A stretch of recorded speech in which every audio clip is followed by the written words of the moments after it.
Council come to order. Today's Pledge of Allegiance is by Jaden Matthews from Strasburg Elementary in Strasburg, Colorado. And he is a guest of Representative Covarrubias. Will you please follow me in the Pledge of Allegiance? I pledge allegiance to the flag of the United States of America and to the republic for which it stands, one nation, under God, indivisible, with liberty and justice for all.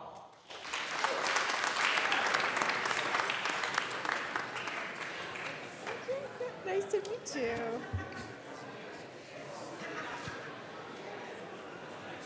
Oh, you're welcome.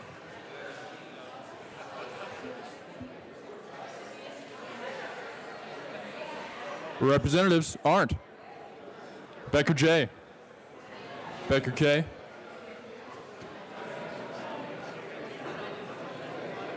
K. Becker.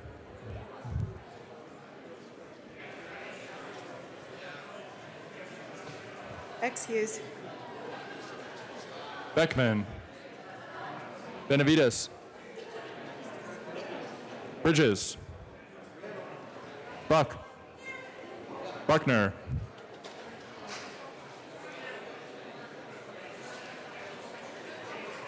Buckner. Excuse. Carver. Excused. Catlin. Coleman. Covarrubias. Danielson. Escar. Representative Carver is present. Everett.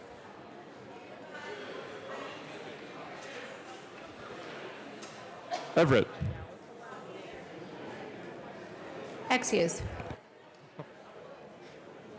Exum. Foot. Garnett. Janal. Gray.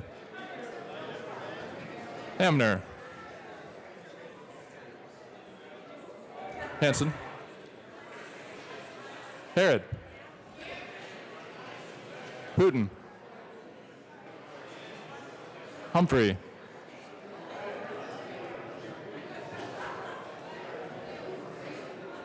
Humphrey. Excuse. Jackson.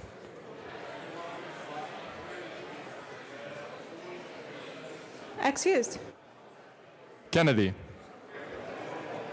Graf Tharp. Landgraf. Lawrence. Lee. Representative Humphrey is present. Leonard.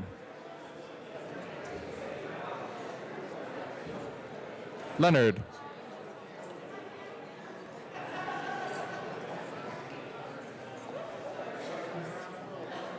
Not on your name yet. It would be funny if you were just.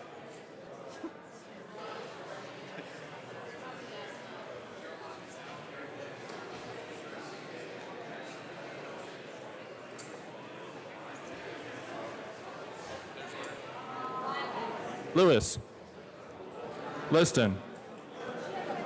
Montine.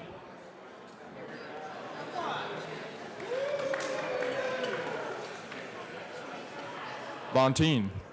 Here. Oh, I'm sorry. Lundeen. McKean. Pretending to be a ghost. McLaughlin. Melton.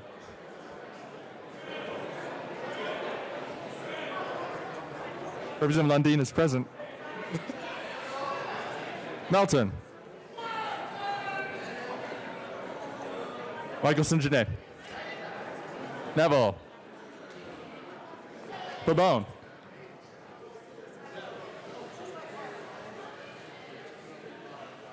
Representative Pabone.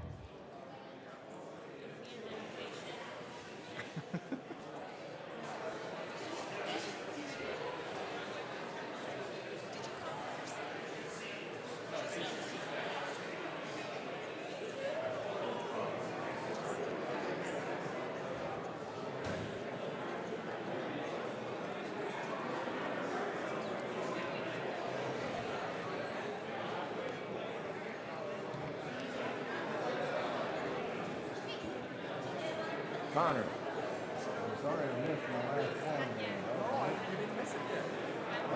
Almost 2 minutes. Well, you'll be right here. Okay.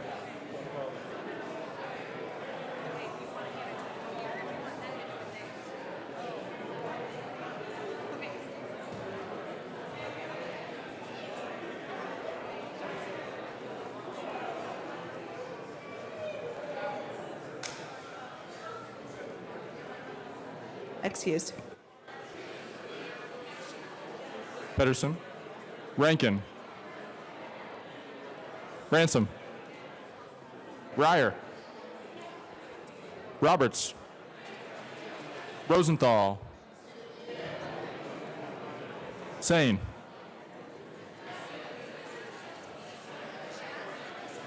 Salazar. Sandridge. Sias. Singer. Thurlow. Valdez. Van Winkle. Weissman. Willett. Williams. Wilson.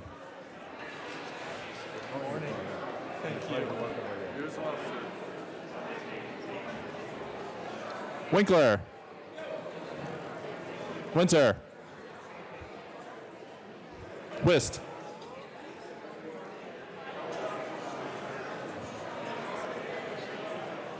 Wist. Representative Pabon is present.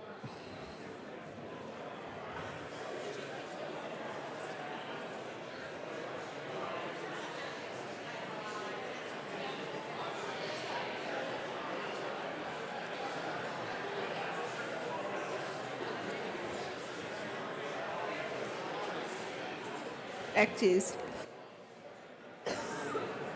Young. Madam Speaker.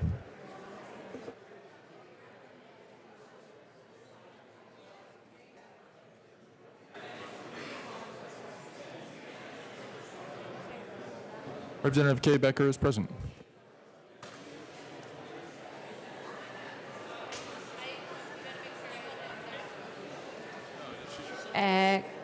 Representative Buckner is present.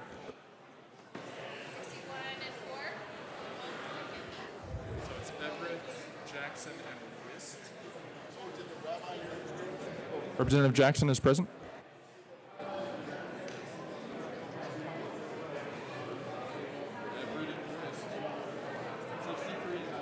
With 63 present and 2 excused, we do have a quorum. Representative Winkler.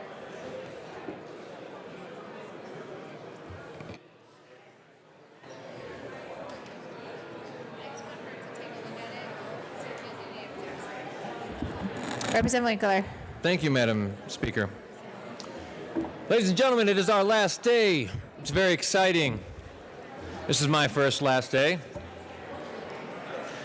And hey, just wanted to give a shout out and say thank you.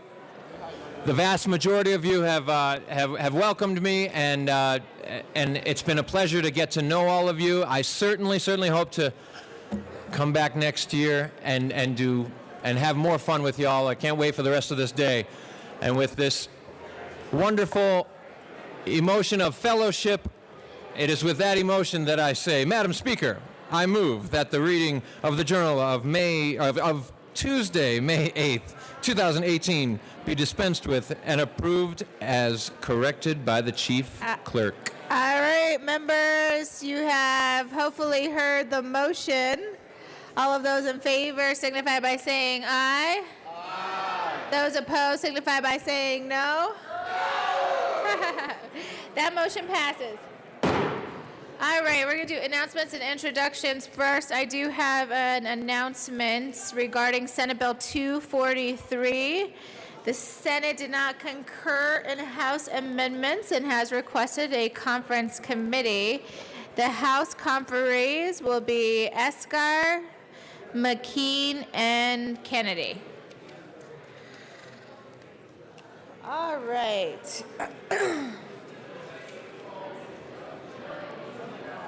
Further announcements or introductions? Last day, 2018 legislative session. Representative Rosenthal. If I could have the members' attention.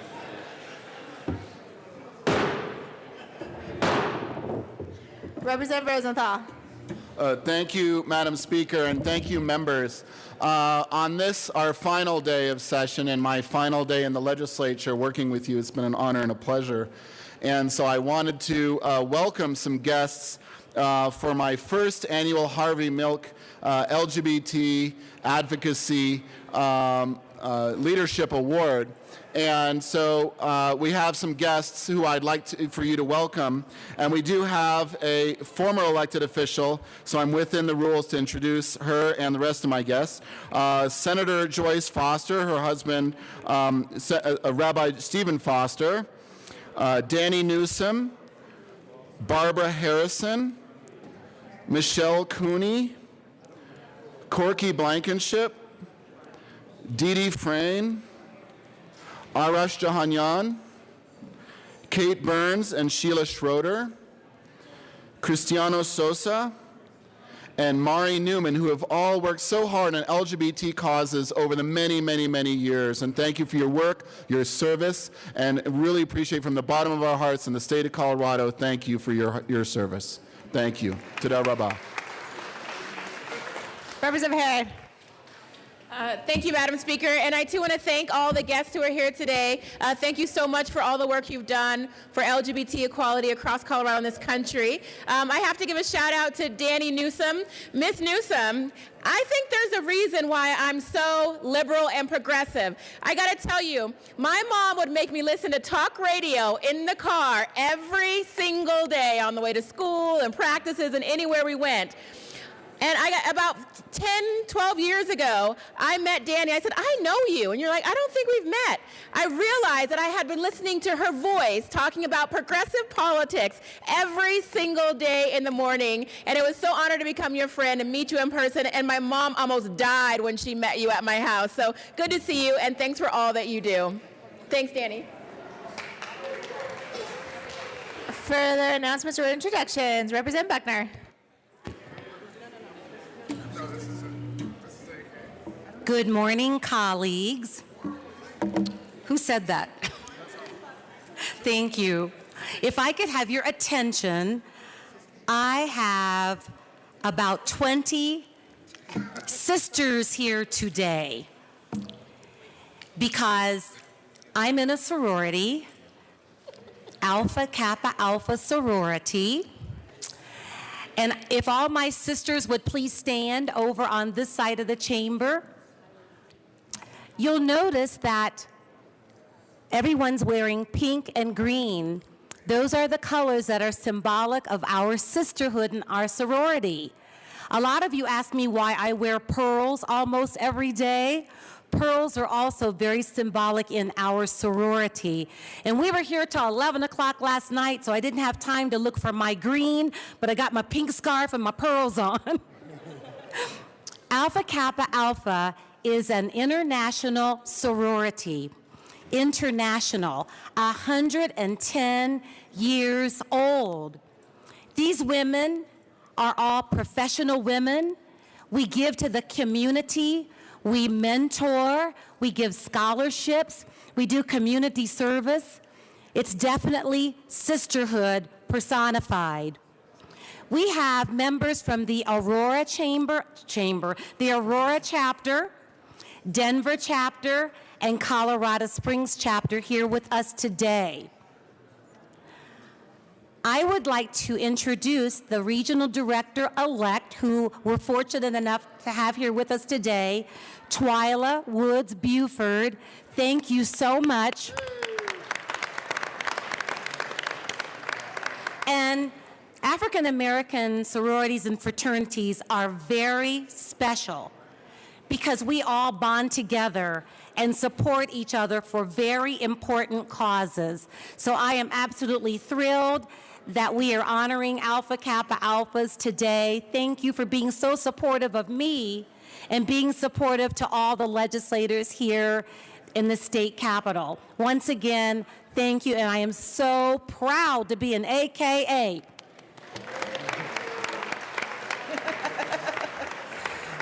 Representative Melton and Representative Coleman. And Representative Exum. All right. Thank you, Madam Speaker. And on behalf of the other members of the Divine Nine, myself, Omega Psi Phi Fraternity Incorporated. Kappa Alpha Psi Fraternity Incorporated. Me, Phi, me. We want to welcome you to the Capitol as well, and thank you for all that you've done for our community here in the city and across the state. Thank you. That's right, man. Me, Phi, me. All right. And on behalf of the entire General Assembly, thank you so much for joining us today. It is wonderful to see you here. Thank you for all that you do to serve our beautiful state. With that, further announcements or introductions, Representative Sandridge. It's been patiently waiting. Thank you, Madam Speaker. I'd just like to recognize former State Representative Gordon Klingenschmidt, former State Rep of House District 15. He was back there, but I'd just like to have him recognized. Thank you. All right, and there's another elected official here today, too, that I'd like to recognize. City Councilwoman from Aurora, Crystal Murillo's here this morning as well. Representative Jackson.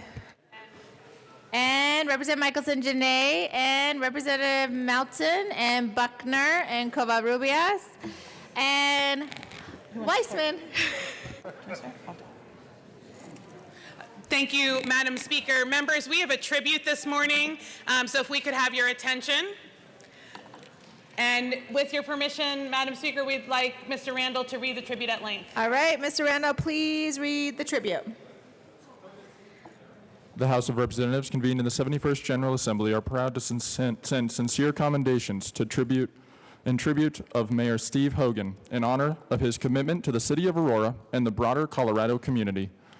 Mayor Steve Hogan has served the City of Aurora for 34 years, including one term as a state representative, 6 non-consecutive terms as an at-large Aurora City Councilman, and 7 years as the Mayor of Aurora.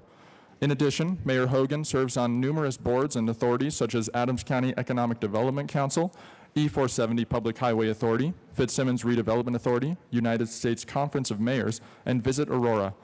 Mayor Hogan is known for his leadership of economic development in Colorado's 3rd largest city, bringing large industries and companies into the city, including Amazon fulfillment centers and the Gaylord Rockies Hotel and Convention Center, and bringing the RTD R line east along I-225. As Aurora's mayor, Mayor Hogan understood the importance of Aurora's diverse communities and continued to push the efforts of Aurora Sister Cities International, connecting Aurora with several sister cities around the world and emphasizing its role as a global city. After the events of the Aurora Theater shooting, Mayor Hogan became known around the nation for his remarks on keeping the community strong through difficult times.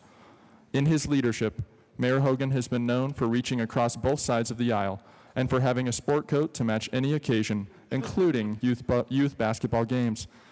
The members of the Colorado House of Representatives are proud to recognize Mayor Steve Hogan for his contributions to the City of Aurora and the state of Colorado. Representative Jackson.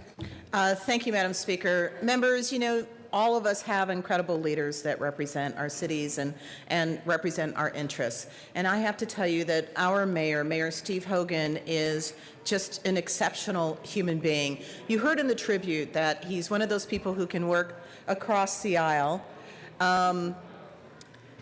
I remember when the first time that I met Mayor Hogan and we went out to breakfast and he talked to me about leadership and what he had to share with me about being a great leader came from an incredible place of love.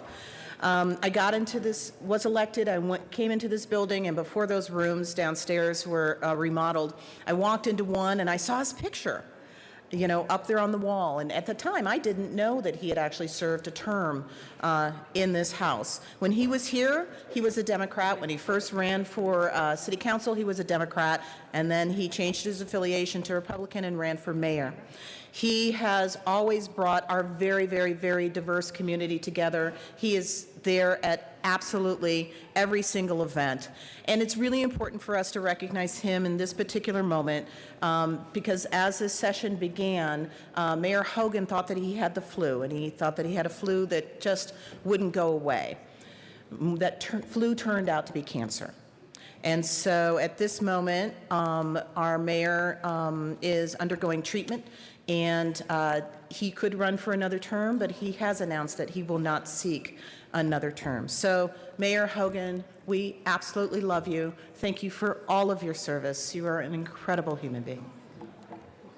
Further announcements? Representative Lawrence. Thank you, Madam Speaker. Members, I represent a small portion of Aurora, but I have known Mayor Hogan for a long time through the E470 Authority. We built a lot of the original sections of E470 and worked closely with him when he was on the board and helping to develop the idea of building E470 around the Denver area. He is someone who is always thinking outside the box, planning for the future, knowing that this is a place where people want to come to live. They want to be in Colorado. So how do we plan ahead to make sure that Colorado is the best place it can possibly be? And our first house was in Aurora, so RJ and I lived out there when we first got married in a neighborhood in Mission Viejo with a bunch of young families just starting out, you know, having all of our babies at about the same time.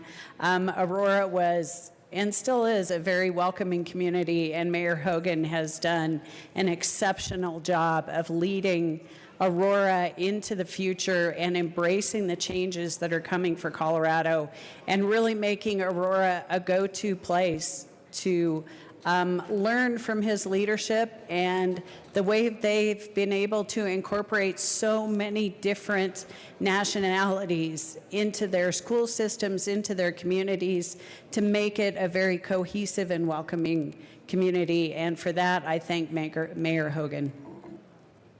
Representative Michelson today. Thank you, Madam Speaker. Mayor Hogan is my constituent, which is an awesome thing. I met with Mayor Hogan before I ever thought about running for office. Somebody said, you need to sit down with Mayor Hogan. And even though our party affiliation is different, he sat down with me. He offered me guidance and mentorship and thoughts.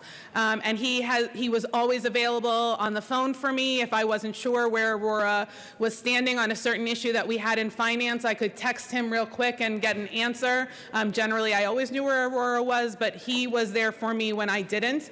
And we're going to miss his leadership in office, but I highly anticipate that as he heals and comes together, we will still have his leadership and mentorship even as he is not in elected office. And thank you so much for your commitment, service, and dedication to Aurora and the people of this body and this state. Representative Weissman. Thank you, Madam Speaker. I'll add a little bit. It's been very well said. Mayor Hogan has given a tremendous amount of his life to serving our city in a variety of ways. You know, we all wish him a speedy recovery and a very well-earned retirement, although he probably won't stay in retirement because he's one of those people. I've also reached out to him on issues that have come before this legislature in the time that I've been here, and he really is a fierce advocate for what our city is now and what our city may be. We have gone through some tough periods in the last number of years, and we've also won some triumphs. And Mayor Hogan has been in the middle of all of that. So appreciate everyone's taking a few minutes to let us acknowledge him. All right, thank you, members, for recognizing the hard work of Mayor Hogan. Representative Sain to this issue? Different? Okay, announcements and introductions, that's fine. Representative Sain. Thank you, members. Quick announcement. This is a day of closings, a closing of the second session of the 71st General Assembly, the closing of some members leaving us, and we will have something very special planned for you this afternoon. In addition to that, you may have noticed as you've received your cup of coffee that there is a picture hanging over that area from 1905. We're going to try to recreate that picture this afternoon when the body sits again. Everybody's going to be looking towards that corner. And if possible, if we can have staff along this wall as well, this will help commemorate, again, the 71st General Assembly. So that's my announcement. All right. Also, there was another bill that is going to conference committee, or actually the Senate did not concur in House amendments, and the conferees will on Senate Bill 259 will be Representative Pabon, Escar, and Sandridge.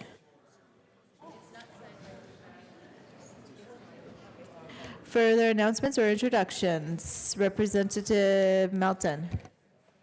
Thank you, Madam Speaker, and I'm going to ask that the members of the Judiciary Committee join me in the well. From both sides of the aisle. All members of the illustrious Judiciary Committee. All right, as they're coming down. Members, we serve on what I call the workhorse of the legislature, the House Judiciary Committee. We see probably more bills than most other committees, and we do probably the most thorough vetting of bills as anyone that has presented before Judiciary has come to find out. And this year we are saying goodbye to both our chair and our vice chair of Judiciary. And so we wanted to just give a special nod to who we think are two of the biggest leaders here in this chamber, because they lead the most difficult and the most important committee here in the Capitol. Both chambers, all chambers, both House and Senate, respect what House Judiciary does and our leaders that do that. And so, to Chairman Lee and Vice Chair Salazar, we have a couple of things that we want to present you with. I feel like I'm going to get punked.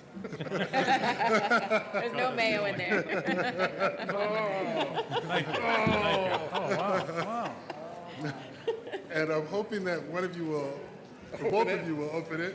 Oh, beautiful. Oh, that's cool, man. So to the chair and to the vice chair, we present you with the scales of justice for all of your hard work on the House Judiciary Committee. Well, thanks on behalf of Rep. Salazar and myself and the people of Colorado, because this is really a recognition of the work that we do to promote justice and to make our criminal and juvenile and civil justice systems work better. So we are touched and most appreciative at what you've done for us. It's been truly a joy and a pleasure to work with this group of people. They're extraordinary intellect, high level of intelligence, analytical ability, with no exceptions. And we do it all collaboratively. We really get along well, and I think when bills come out of the Judiciary Committee with near unanimous or unanimous vote, typically they come to the floor without a lot of dissension or, I would say, condescension, and pass on. So that is a tribute to the good work of this committee. So thank you, committee, for all you have done. Welcome. Thank you, Mr. Chair. Mr. Vice Chair. Very good. Nicely done. Representative Salazar. Thank you much, Madam Speaker. This is going to be a pretty powerful day. What we've done on judiciary in these past 6 years has been just a mark of what the legislature is supposed to do. And by and large, we've done it so bipartisanly that oftentimes we just sit and talk to each other about how we can make our bills better and how we can make other members' bills better. As a matter of fact, the Judiciary Committee is also a cleanup committee because we've had to clean up a lot of your bills. A lot of them. But that's the beauty of it, is that we didn't do it in a partisan way. We did it because we wanted to make good law. And it's been a pleasure serving with all of you. And yeah, it's going to be fun. This is going to be a fun day. Very good. Representative Willett. Thank you, Madam Speaker. As ranking member for the minority, I'm not going to talk very long because you're all going to think you're in Judiciary Committee. But I can truly say I want to thank the chair and the vice chair and actually all of the members. As you can tell, this is not exactly a homogeneous group, but we really do set aside all sorts of differences and reach a lot of good conclusions and good results, and it's because of the leadership that we've been able to do that. So thanks, you guys.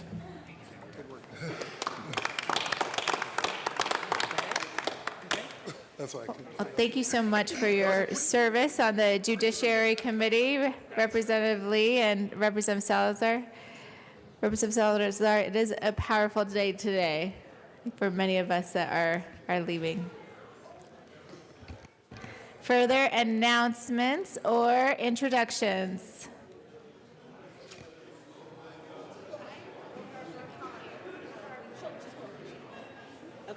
Representative McLaughlin. Thank you, Madam Speaker.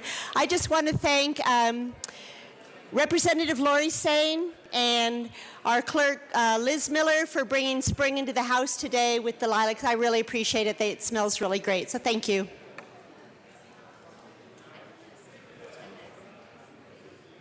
Further announcements or introductions? Representative Hamner. Good morning, Madam Speaker and colleagues. I'm going to call the Capitol Choir down for the last time this session, and it has been an honor to be your choir director. I quite honestly don't know how I got the job, but it stuck and I couldn't get rid of it. But it is my last day as the choir director, and the baton will be handed. I know. I don't know what you're going to do without me, but that's another story. The baton will be handed to someone else. Representative Jackson has stepped up to lead the choir next year. But members, as you know, we have sung happy birthday to all of you who have been fortunate enough to celebrate your birthday while we're in session. And I know the rest of you have felt so left out. And so for those of you who didn't have a birthday while we were in session, you can stand up because we're going to honor all of you. Those of you who do not have a birthday during session, you lucky individuals, can all stand up and we're going to serenade you. Now, members, how should we do it? Just happy birthday, representatives? Okay. All right. Are we ready, Capitol Choir, for our last serenade of the session? Are we ready? Happy birthday to you. Happy birthday to you. Happy birthday, representatives. Happy birthday to you. Woo! Nicely done. Thank you. Very nicely done. And many more. Representative Covarrubias. Thank you, Madam Speaker. Colleagues, good morning. Last day. Woo! How are you? Friends, most of you know that when I came down here, I was finishing up a pipeline project, an infrastructure project. I haven't been classically trained in being a legislator or educated in this, but I feel like I've done a pretty good job trying to learn the ropes.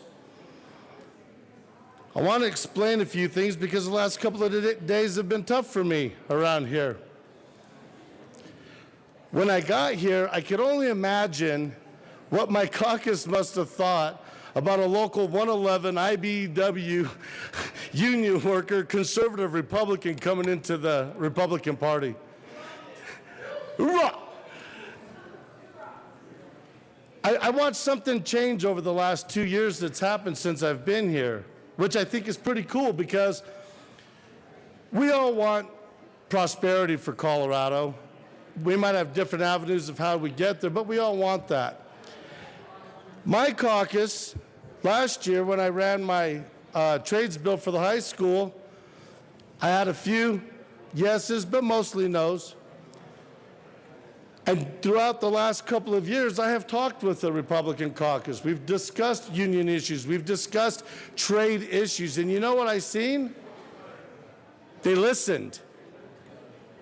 They were engaged. 2 years later,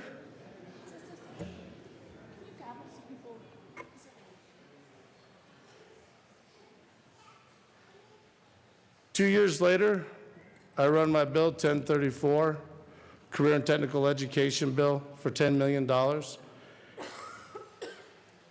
We had the money allocated. Bob Rankin and I, Representative Rankin was my mentor on this. Thank you so much, Bob. The money was allocated through the Public Education Fund. We fought hard for that money. Last year, we got the $3.8 million on the long bill for career and technical education, and we had bipartisan support. We decided that we were going to run this as a bill so we can watch where the money goes, so that we can be fiscally conservative with the money in the state of Colorado. So we asked for $10 million. I know that was a reach for a second-year guy. I get that. But you know, you shoot for the stars down here. As that $10 million was being whittled down on other projects, it ended up getting no funding at all. Zero for career and technical education, the trades, the industries, of everything from dental assistant and cosmetology and welding and carpentry, real jobs for real people with real money that in the next 10 to 15 to 20 years are the most sought after jobs in the state of Colorado. We just passed, what, $3 billion transportation? Who's going to build it? We got to teach the next generation. We have kids in line that are waiting for room at these area technical colleges just to start learning. And I'm going to tell you what I saw. I saw a paradigm shift on the Republican Party, because this year we come back and I had yes votes. I had the yes votes. Thank you, colleagues. Thank you for taking the time, for being willing to listen, for being willing to have an open mind about this, because it couldn't have been easy for you, wondering who's this guy. I'm upset about the process because we had the money, then it was taken away, then we came back and we fought for $1 million in a line item. I'll take it, because I realize we don't get everything we want, and we're not going to pass every bill we want, and I get all of that. We work hard, we put our heart and souls into these things, and you know what? When it doesn't work out, it hurts, and it should hurt if you care, because it hurts. I was coming up in, I waited for months to be signed to Appropriations Committee. We kept going to the bottom of the pile. Low priority. Finally, we got a spot yesterday, or the day before, I don't know, they're blending together.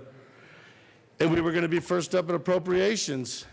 And after we finished our floor work, I was kicked off the calendar. Then we had to fight just to come back and have an appropriations meeting in the well to see if we could get some funding, a few bucks. And the answer was no, got voted down. I tried to get $5. Bring matching funds, can we get something?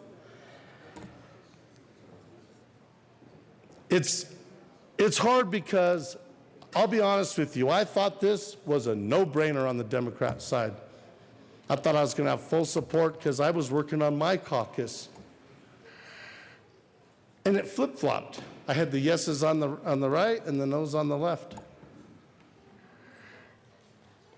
So Representative Covarrubias, I've tried to give you some discretion. It is not usual that we start debating bills in the well. Well, I'm not trying to process. debate. No, I understand, but I've given you some discretion here to say what you feel like you need to say. But we also have a lot of things that we have to get done as well. Representative Covarrubias. Well, I haven't come down here very much this year, so I think I've earned my 10 minutes. It's hard. The reason why this bill didn't go through is because there was no Democrat support. And I asked. I emailed it out to everybody in this whole building, Senate and everybody twice. I went to the desks and I asked. And I couldn't, maybe not yours, Tracy, but I did ask. And I got no support, and then the bill died because there was no Democrat support. It shouldn't matter if it's a Democrat or Republican bill. This is for the people of the state of Colorado. Representative Covarrubias. But I will say this. A personal privilege is 5 minutes, and you're well beyond the 5 minutes. I will say this. At the end of the night last night, after all the debate and after all the everything, Assistant Majority Leader Alec Garnett came up to me and he said, I will co-prime this bill with you next year. I had many from the left come over and say, I will work with you. Representative Janet Buckner, Representative Brittany Pedersen, Representative Tracy Craft-Tharp. So after all of it, we will be able to go into next year doing this properly with bipartisan support. And for that, I'm grateful because, you know, it shows that we can We cannot agree with each other and we can go fisticuffs, but at the end of the day, we're going to learn how to work together to do what's right for the people of Colorado. Thank you, Madam Speaker. All right. Further announcements. Representative Hamner.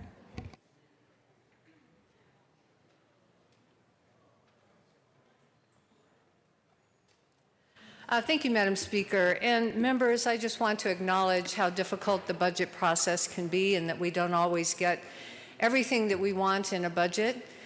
The other comment that I'd make is that when bills pass, they pass because there are coalitions and collaboration between parties and people and interest groups.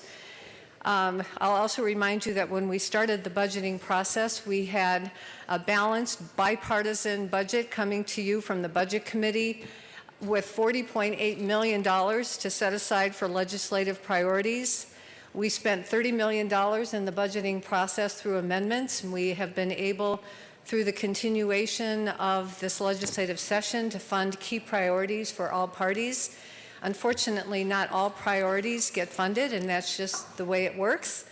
And just to clarify a couple comments, the bill that was mentioned was never calendared on our official calendar. It was clearly being discussed in terms of what we might do with all the legislation that's been introduced that we can't afford to spend. We can't afford every single bill that came through the legislative process, but we, as a body and as a budget committee, have done our best to prioritize those bills and move them forward. I'm very appreciative of those of you who are willing to work together to move this issue forward next year. I will remind you also about what this budget includes in regard to career and technical education. We have in school funding through the categorical program $26.7 million for career and technical education in the K-12 system, and that includes a $510,000 categorical increase in funding to career and tech. We also have a $1 million increase for a total of $2 million in the Career Development Success Pilot Program that supports industry-recognized certificates, internships, residency programs, construction pre-apprenticeships, and construction industry apprenticeships. And then in the higher education budget, we have funded increases, including about $1.2 million in our area technical colleges. So, we could argue that maybe that isn't sufficient and it isn't enough, but, budgeting is a series of prioritization, and I hope that you all are able to continue to work together next year to get the priorities that you want in the budget. Thank you. All right, announcements, introductions. I would like to go ahead and recognize a very special person who is with us today. And Ken, I'm going to ask you to just please stand. Ken Naranjo.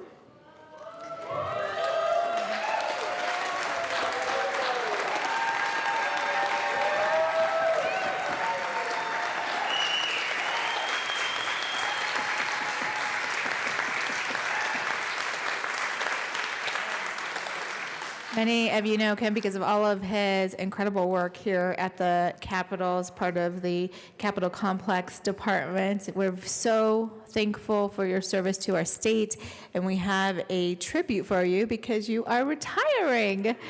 Mr. Randall, will you please read the tribute? The Senate and House of Representatives convened in the 71st General Assembly hereby extend sincere commendations to Ken Naranjo. Ken Naranjo is retiring after 11 years of exemplary service to the Capitol Complex Department with the state of Colorado. His nickname, Walkabout, is derived from seeing him walking around to all the offices to see who might need his assistance.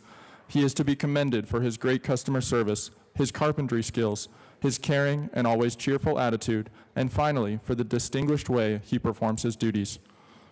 Ken's loyalty and commitment serves as an inspiration to all who know and work with him. The Colorado General Assembly and the citizens of Colorado are grateful for his commitment to preserving and protecting one of Colorado's most valuable physical assets, our state capitol. Ken Naranjo is greatly loved and respected, and we will all miss our caring friend. on request of Speaker of the House Crisanta Duran and President of the Senate Kevin J. Grantham, given this 9th day of May 2018, State Capitol in Denver. On behalf of the entire General Assembly, Ken Naranjo, thank you so much for all that you have done for us, and we wish you the very best in all of your future endeavors. Let's give him a good round of applause.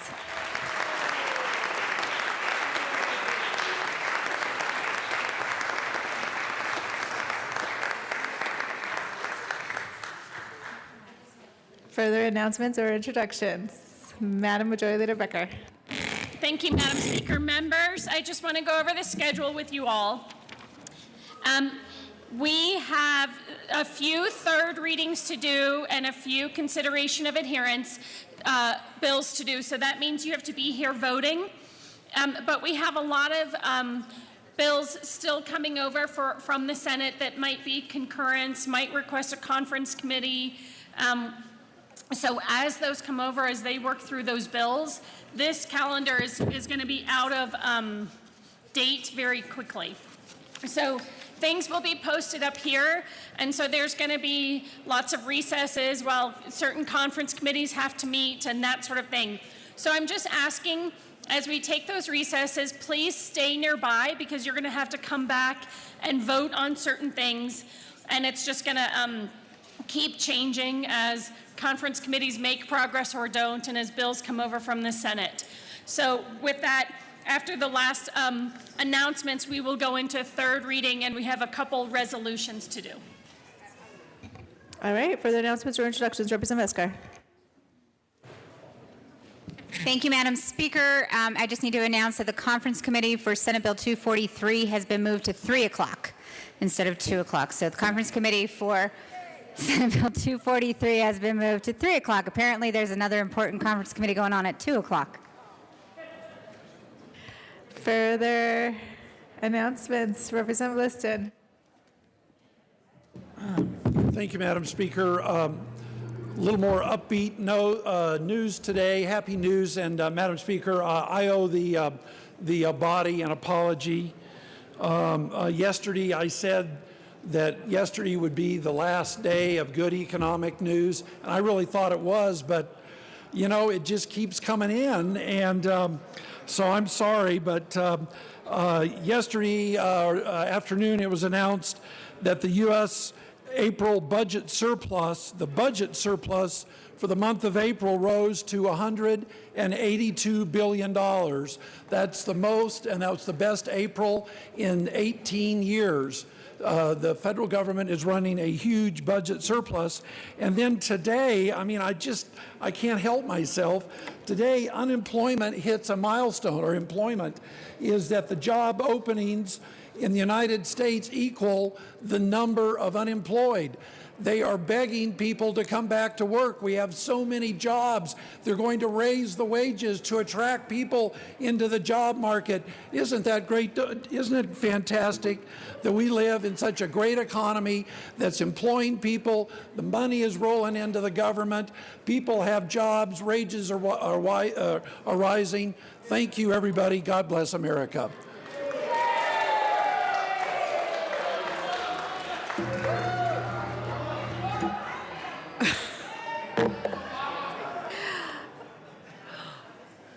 Further announcements. Representative Buckner. Okay, colleagues, today's the day for tributes. And we just want you to know that because of our schedule today, the tributes will be spread out during the day. So if you'd like to go first or second or third, come to me right away and let me know, but we are going to have to spread the tributes out during the day in between all the other business that we have. And we are still going to be strict with that 7-minute total time limit, so be ready. Representative Willett. Thank you, Madam Speaker. Members, I have something a little funner, a little lighter, I hope. If we could get Representative Hooten to, Representative Hooten? Have a little issue.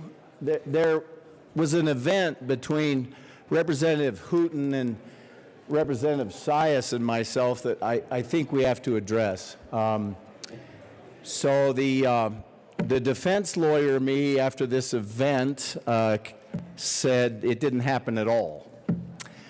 And then the second thing is if it happened, it was Hooten's fault. And then if it happened and it wasn't Hooten's fault, Sias tripped her. And then when those didn't fly, I had to do some research. And members, for those of you who are going to be here, you need to know this. We have apparitions and we have a haunted hallway. And if you have not heard about this, Marilyn will be glad to show you, or Representative Hooten, God bless her. There is a unremovable imprint of a man on the carpet at the top of the stairs. Numerous people have fallen down those stairs, and our night staff have seen apparitions and ghosts in the hallway. Fascinating little things. So, Sias and I are innocent. It was indeed the haunted ghost and the carpet imprint. Thanks, members. Representative Sias. Thank you, Madam Chair. And we should also, Representative Hooten's response to this ghost, she does one of the finest tuck and rolls that I think we've seen in the legislature. So we should commend her on her gymnastics ability. Representative Willett. And Representative Hooten, not only that, but she came up with her unmistakable, unmatchable sense of humor. She was cracking jokes right off the bat. Thank goodness everything turned out great. Representative Salazar. Thank you, Madam Speaker. I have to say, going off of what Representative Willis said, I have seen ghosts in this place. They're usually spirits of dead bills from state affairs, and at the same time, I've seen the zombies too, which are all owned by Representative Justin Everett as they keep rising from the dead themselves.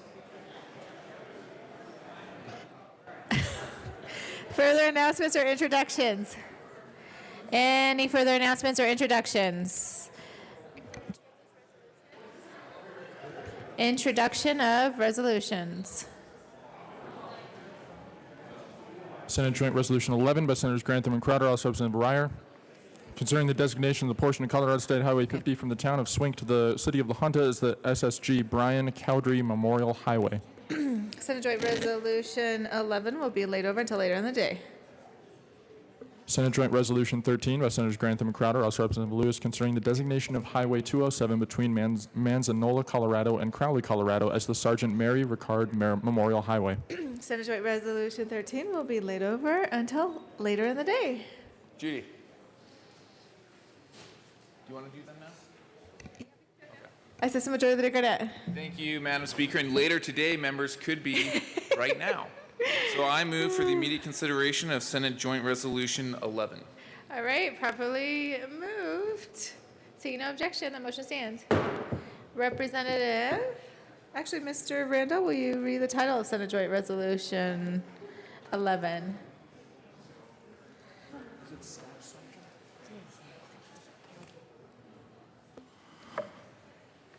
Senate Joint Resolution 11 by Senators Grantham and Crowder, also Representative Breyer, concerning the designation of the portion of Colorado State Highway 50 from the town of Swink to the city of La Junta as the Staff Sergeant Brian Cowdery Memorial Highway. Representative Breyer. Thank you, Madam Chair. I ask that the resolution number LLS R181254 be read at length. Okay. by- Would you like to move it? Also, just you can say I move SJR 11. Oh, okay. I move SJR 11 and ask that it be read at length by. Okay. No, that sounds good. Mr. Randolph. Whereas Staff Sergeant Robert B. Brian Cowdery was born on May 26, 1972 in La Junta, Colorado. And whereas Staff Sergeant Cowdery graduated from La Junta High School in 1990 and married the love of his life and high school sweetheart, Kimberly Jill. And whereas Staff Sergeant Cowdery enlisted in the United States Army in 2003 and was deployed 1 year later to Iraq, where he worked at Abu Ghraib prison. And whereas, while serving in Iraq, Staff Sergeant Cowdery found his calling as a flight medic completed his training in 2006, and was assigned to the 3rd Battalion, 82nd Combat Aviation Brigade, 82nd Airborne Division in Fort Bragg, North Carolina. And whereas Staff Sergeant Cowdery's crew was part of the All-American Dust-Off Medevac Company, which stands for Dedicated, Unhesitating Service to Our Fighting Forces Medical Evaluation Missions, and which is known for providing helicopter aeromedical evacuation from the battlefield. And whereas Staff Sergeant Cowdery would go on to earn several awards and commendations for his long tenure of service in combat, including a Combat Action Badge, a NATO Medal, a Humanitarian Service Medal, a Purple Heart, and a Bronze Star with 2 oak leaf clusters.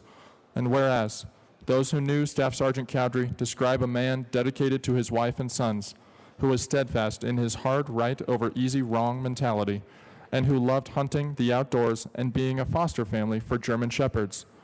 And whereas Staff Sergeant Cowdery was a natural leader and teacher whose tough demeanor as a trainer of platoon soldiers earned the respect of those he worked with. And whereas on October 13th, 2011, during his 4th deployment, Staff Sergeant Cowdery's medical unit responded to an urgent call from an observational post in Kunar Province, Afghanistan, which was under heavy enemy fire. And whereas, despite quickly deteriorating weather conditions and the rugged terrain, Staff Sergeant Cowdery and his crew members were able to balance their Black Hawk helicopter along a steep mountainside, jump out, and recover 2 critically wounded soldiers. And whereas, Staff Sergeant Cowdery then asked permission to leave the helicopter again to retrieve more wounded soldiers, but upon returning with another patient, Staff Sergeant Cowdery was struck and killed instantly by one of the helicopter's rotor blades as he pushed the patient to safety. And whereas Staff Sergeant Cowdery gave his life in the service of others, and his sacrifice to his country should be remembered. And whereas it is fitting that we honor the life and valor of such a hero, so devoted to family and country, and who saved countless lives directly in the line of duty, and also by training others to do the same. Now therefore be it resolved by the Senate of the 71st General Assembly of the State of Colorado, the House of Representatives concurring herein, that the portion of Colorado State Highway 50 from the town of Swink to the city of La Junta be designated as the Staff Sergeant Brian Cowdery Memorial Highway, and that the Colorado Department of Transportation may accept and expend gifts, grants, and donations for the purpose of the initial placement of signs at the boundaries of the town of Swink and the city of La Junta for the Staff Sergeant Brian Cowdery Memorial Highway, and that the Colorado Department of Transportation may explore a cooperative agreement with the Board of County Commissioners for Otero County for the maintenance of the markings for the Staff Sergeant Brian Cowdery Memorial Highway. Representative Breyer. Thank you, Madam Speaker.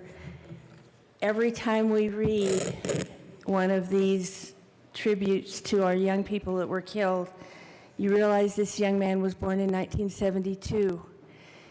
And the bravery of these young men and women who join the service because they want to be there and they love their country that much, they are the ones who are fighting so that we can be here fighting.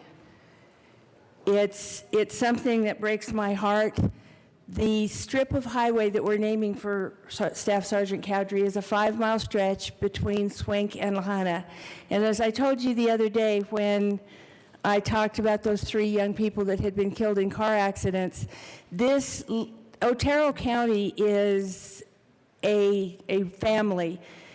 I think everyone in Otero County, because all the towns are 5 and 6 miles apart, that everybody's gone to school with somebody at one point in time because there's a lot of traffic going back and forth. Everyone knows everybody. Everybody feels this loss. As I was reading through this, I saw that I know a great number of his family in Prowers County. Jim and April Fall are good friends. Jim Fall was the sheriff in Prowers County for a while. So I think we need to remember these young people. This young man didn't have to get back in that helicopter. The weather was bad, but he did. And they do it every single day, and too many of them don't come home to their moms and their dads. And we need to remember those that didn't come home, and we need to help and regard with very high regard those who are home, who are suffering, who have been through more than any of us could bear. And there's veterans right here in this. How many veterans do we have here in this body right now? Stand up. Yes, you have to. Yes. So we have, thank you.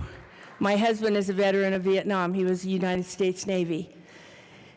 So we have to remember them, and we have to remember when we're having all those arguments about things that aren't very big in the scheme of things, and we're standing our ground because we think we're right, we have to remember that these guys are fighting very hard, losing their lives every single day, every hour, just so that we can have that right. Never, ever forget that. Thank you. Question before us is the passage of SJR 11. All of those in favor signify by saying aye. Those opposed signify by saying no. SJR 11 is passed. Representative Ryder. Thank you, Madam Speaker. I move that the roll call of the House be added as co-sponsors of this tribute today. Okay. Seeing no objection, the roll call of the House will be added as co-sponsors. Thank you. Next up, Mr. Randall, please read the title of SJR 13. Senate Joint Resolution 13 by Senators Grantham and Crowder, also Representative Lewis, concerning the designation of Highway 207 between Manzanola, Colorado and Crowley, Colorado as the Sergeant Mary Ricard Memorial Highway. Representative Lewis. Thank you, Madam Speaker, and good morning. Good morning. I would ask that SJR 18-013 be read at length. And would you also like to move the resolution? And move it forward, please. Whereas Mary Catherine Ricard was born on December 25th, 1956, in Mountain Home, Idaho, to James and Geraldine Lytle. And whereas on November 28th, 1984, Sergeant Ricard married Timothy Ricard and united their 4 children, Catherine, Jack, Benjamin, and Joseph. And whereas Sergeant Ricard was described as being a small package with boundless energy and a strong work ethic, and her family often referred to her as 5 foot 4 inches of dynamite. And whereas Sergeant Ricard had many hobbies, including spinning wool, weaving, and knitting, so skilled that she knitted Angora wool baby booties for several of her grandchildren from wool she spun from the rabbits she raised. And whereas, in addition to raising rabbits, Sergeant Ricard raised chickens, sheep, and geese, and occasionally horses, pigs, and an emu. But her prized pet was her tiny poodle Joshua, who her kids lovingly referred to as her little brother. And whereas, among her many talents, Sergeant Ricard also loved to sew, and every year sewed pajamas for her family, a tradition started by her grandmother on a farm in Minnesota, where she often spent her summers. And whereas an accomplished cook, Sergeant Ricard worked for Copper Mountain for a total of 16 years, 14 of which she worked in the pastry kitchen, and rose up through the ranks due to her diligence and strong work ethic to become its pastry chef for her last 2 years there. And whereas, in her mid-40s, Sergeant Ricard was determined to work with inmates and felt it was her religious calling to help prisoners, so she gave up her career as a pastry chef to become a corrections officer. And whereas, from 2003 to 2007, Sergeant Ricard was proud to work as a corrections officer at Buena Vista Correctional Facility and was later transferred to Arkansas Valley Correctional Facility in Crowley, Colorado. And whereas, Sergeant Ricard shared her passion for baking with the inmates and spent a lot of time teaching them basic baking skills that they could apply once out in the real world. And whereas, on September 24th, 2012, Sergeant Ricard, while in the kitchen area during breakfast preparation with another corrections sergeant, was violently attacked by an inmate. And whereas, Sergeant Ricard succumbed to her wounds and died. And whereas, Tony Carochi, Director of Prison Operations for the Colorado Department of Corrections, said Sergeant Ricard wanted to make a difference and change people's lives. In all things, Mary gave us kindness, honesty, and above all, courage. And whereas, Governor John Hickenlooper shared that sentiment, stating Sergeant Ricard was a believer. She believed in people, and that every soul, no matter how far off the track, can be redeemed. And whereas Sergeant Ricard loved people and dedicated her life to helping those around her, meant so much to her. Now therefore be it resolved by the Senate of the 71st General Assembly of the State of Colorado, the House of Representatives concurring herein, that the Highway 207 between Manzanola, Colorado and Crowley, Colorado be renamed the Sergeant Mary Ricard Memorial Highway. and that the Colorado Department of Transportation may accept and expend gifts, grants, and donations for the purpose of the initial placement of the 2 signs to mark Highway 207 as the Sergeant Mary Ricard Memorial Highway, and that the Colorado Department of Transportation may explore a cooperative agreement with the Board of County Commissioners for Otero and Crowley counties for the maintenance of the markings for the Sergeant Mary Ricard Memorial Highway. Representative Lewis. Thank you, Madam Speaker. And I'd like to say that I knew Sergeant Mary Ricard, but I did not. But according to what I've understood from Crowley County, that the thing that really jumped out to me on her life was the fact that she went from being a pastry chef to working for the corrections facilities.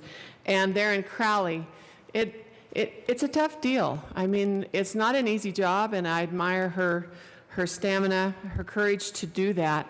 But the other thing that got to me as well on her story was the fact that in all things, she used kindness, honesty, and above all, courage to go forward in her life. And just think a 5'4" lady being killed in a prison system, it's just hard for us to even imagine in today's time.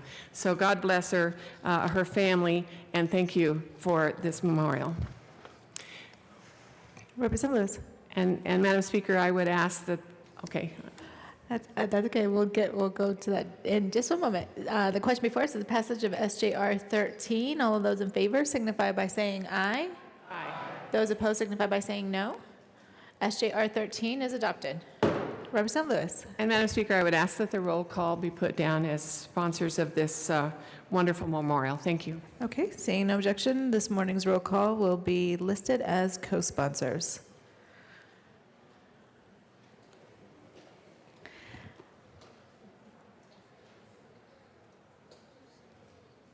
Well, we can, I'm looking for,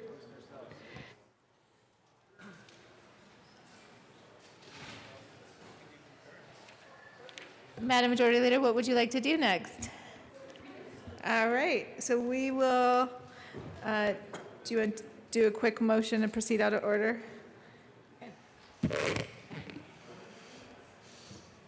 Madam Majority Leader Becker. Thank you, Madam Speaker. I move to proceed out of order for the consideration of third reading, final passage. All right, seeing no objection, we'll proceed out of order for the immediate consideration of third reading of bills.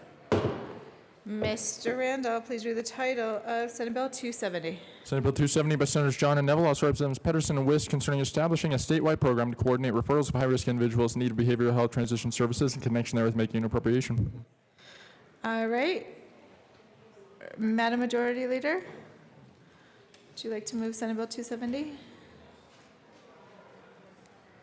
Thank you, Madam Speaker. I move for the passage of Senate Bill 270 on third reading and final passage. All right, properly moved. Mr. Randall, will you please open the machine? And members, please proceed to vote on Senate Bill 270.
Representative Arndt, Garnett, Melton, Sayas, and Van Winkle.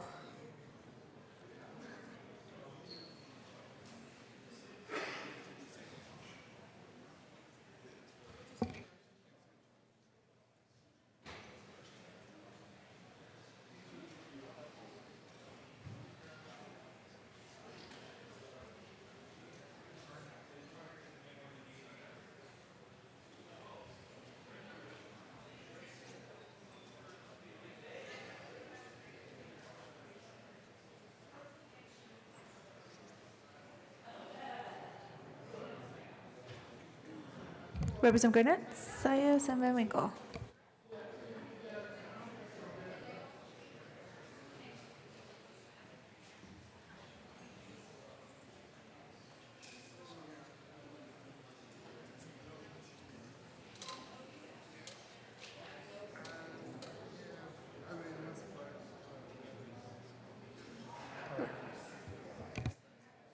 Representative Garnett is excused.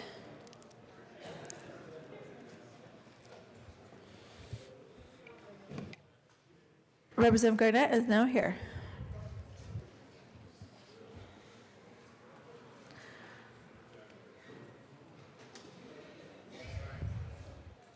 Please close the machine. With 63 yes votes, 2 no votes, Senate Bill 270 is passed on third reading and final passage. Co-sponsors.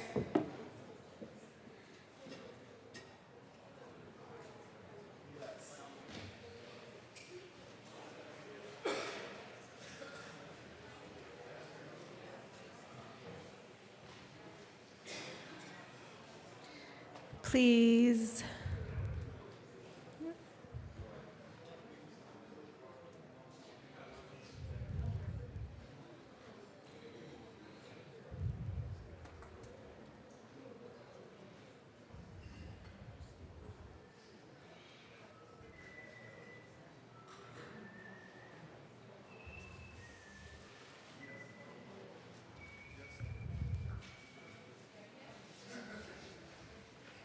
Co-sponsors.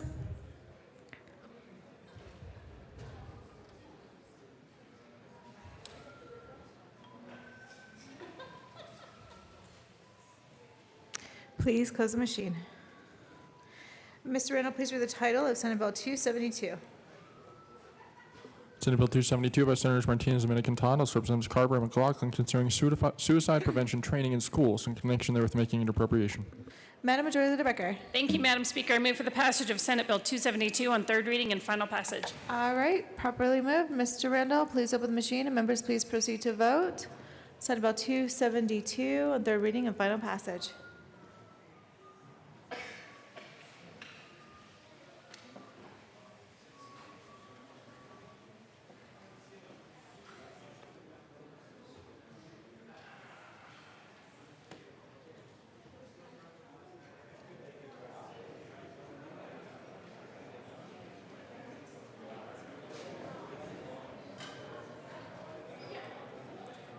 Representative Van Winkle, Singer, Lundin, Humphrey, Buckner.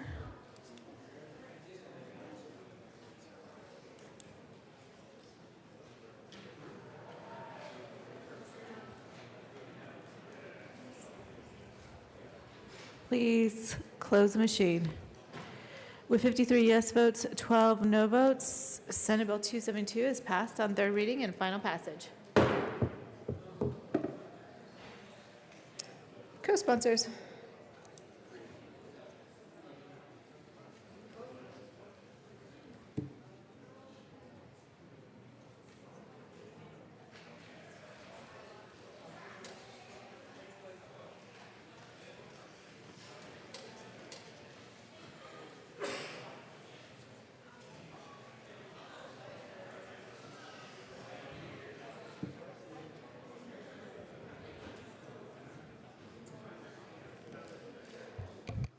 Please close the machine. Mr. Randall, please read the title of Senate Bill 280. Senate Bill 280 by Senator Lambert, House Representative Hamner, concerning a transfer from the general fund of the tobacco litigation settlement cash fund to be allocated to the program services and funds that currently receive tobacco litigation settlement money. Madam Majority Leader Becker. Thank you, Madam Speaker. I move for the passage of Senate Bill 280 on third reading and final passage. The question before us is passage of Senate Bill 280 on third reading and final passage. Mr. Randall, please open the machine, and members, please proceed to vote.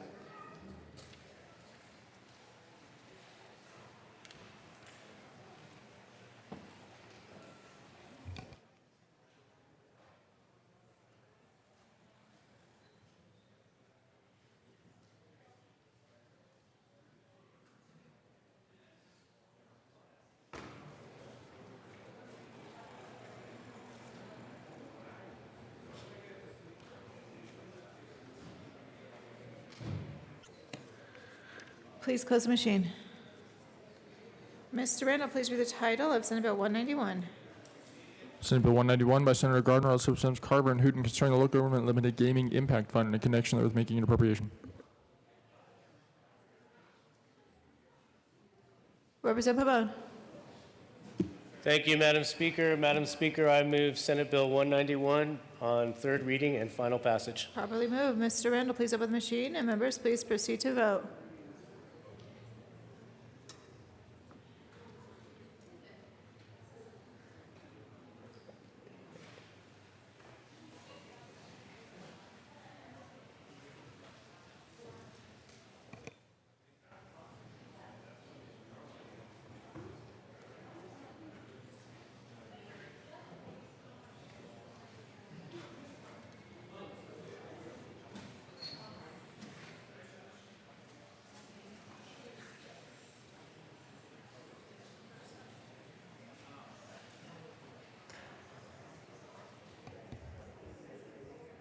Representative Landgraf.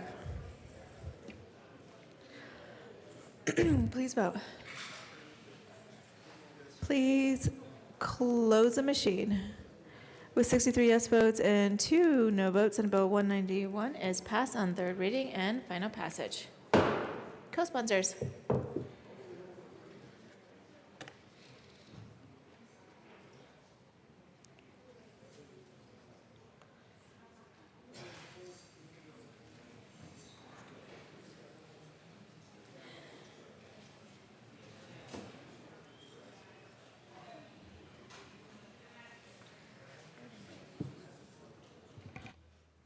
Please close the machine. Mr. Randall, please read the title of Senate Bill 276. Senate Bill 276 by Senators Lundberg and Lambert, House Representatives Hamner and Young concerning an increase in the general fund reserve. Representative Lawrence. Thank you, Madam Speaker. I move for the passage of Senate Bill 276 on third reading Properly and final passage. Properly moved. Mr. Randall, please open the machine, and members, please proceed to vote.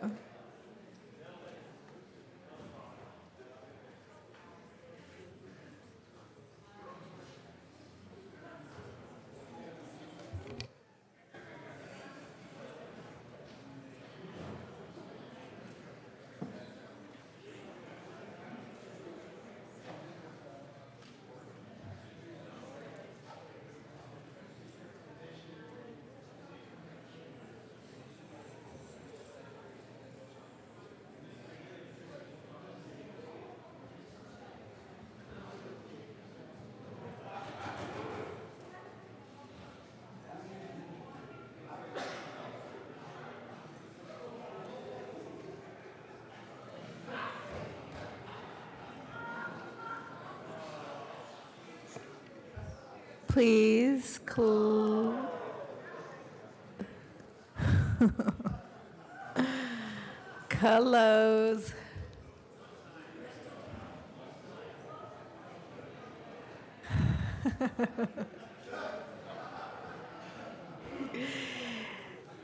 The machine.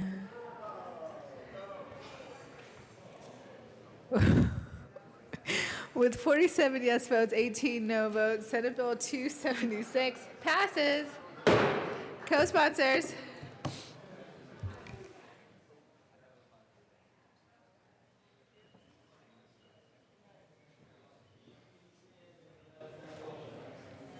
Co-sponsors.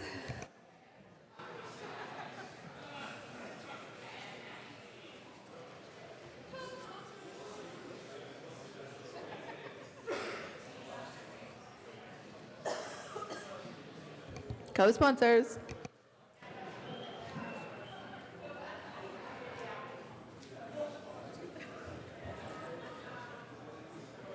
Please close the machine. Mr. Randall, will you please read the title of Senate Bill 262? Senate Bill 262 by Senator Gardner, House Representatives Duran and Bridges concerning targeted funding for public institutions of higher education to help achieve the Colorado Commission on Higher Education Master Plan goals in connection therewith making an appropriation. Representative Rosenthal's. Thank you, Madam Chair. As you can tell, I am not the majority leader, but I do move Senate Bill 262 on third reading and final passage. All right, properly moved. Representative Bridges. Thank you, Madam Speaker.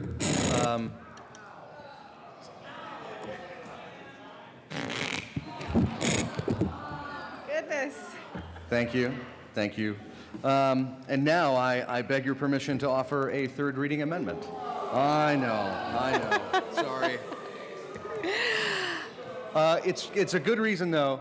CSU is incredibly generous and has offered to distribute $500,000 of what they got in this bill to many of the other rural community colleges and other schools all across this state that really could use those funds. So this is a good amendment for a good reason, and I ask your permission to run it. All right, question before us is request for permission to offer a third reading amendment. Mr. Randall, please open the machine, and members, please proceed to vote on permission.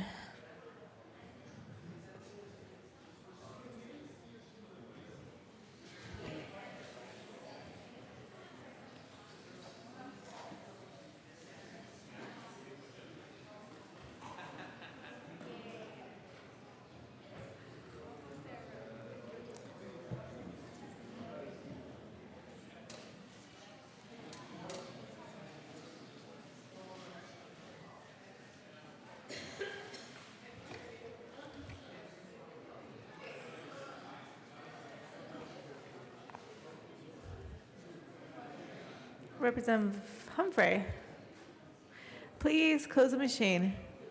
With 45 yes votes, 20 no votes, permission to offer a third reading amendment is granted. Representative Bridges. Thank you, Madam Speaker, and thank you, members. I move L010 and ask that it be displayed. Properly moved, and it is displayed. Thank you. As I said before, this is from the generosity of CSU to give a greater portion of its share from this bill to schools all across the state.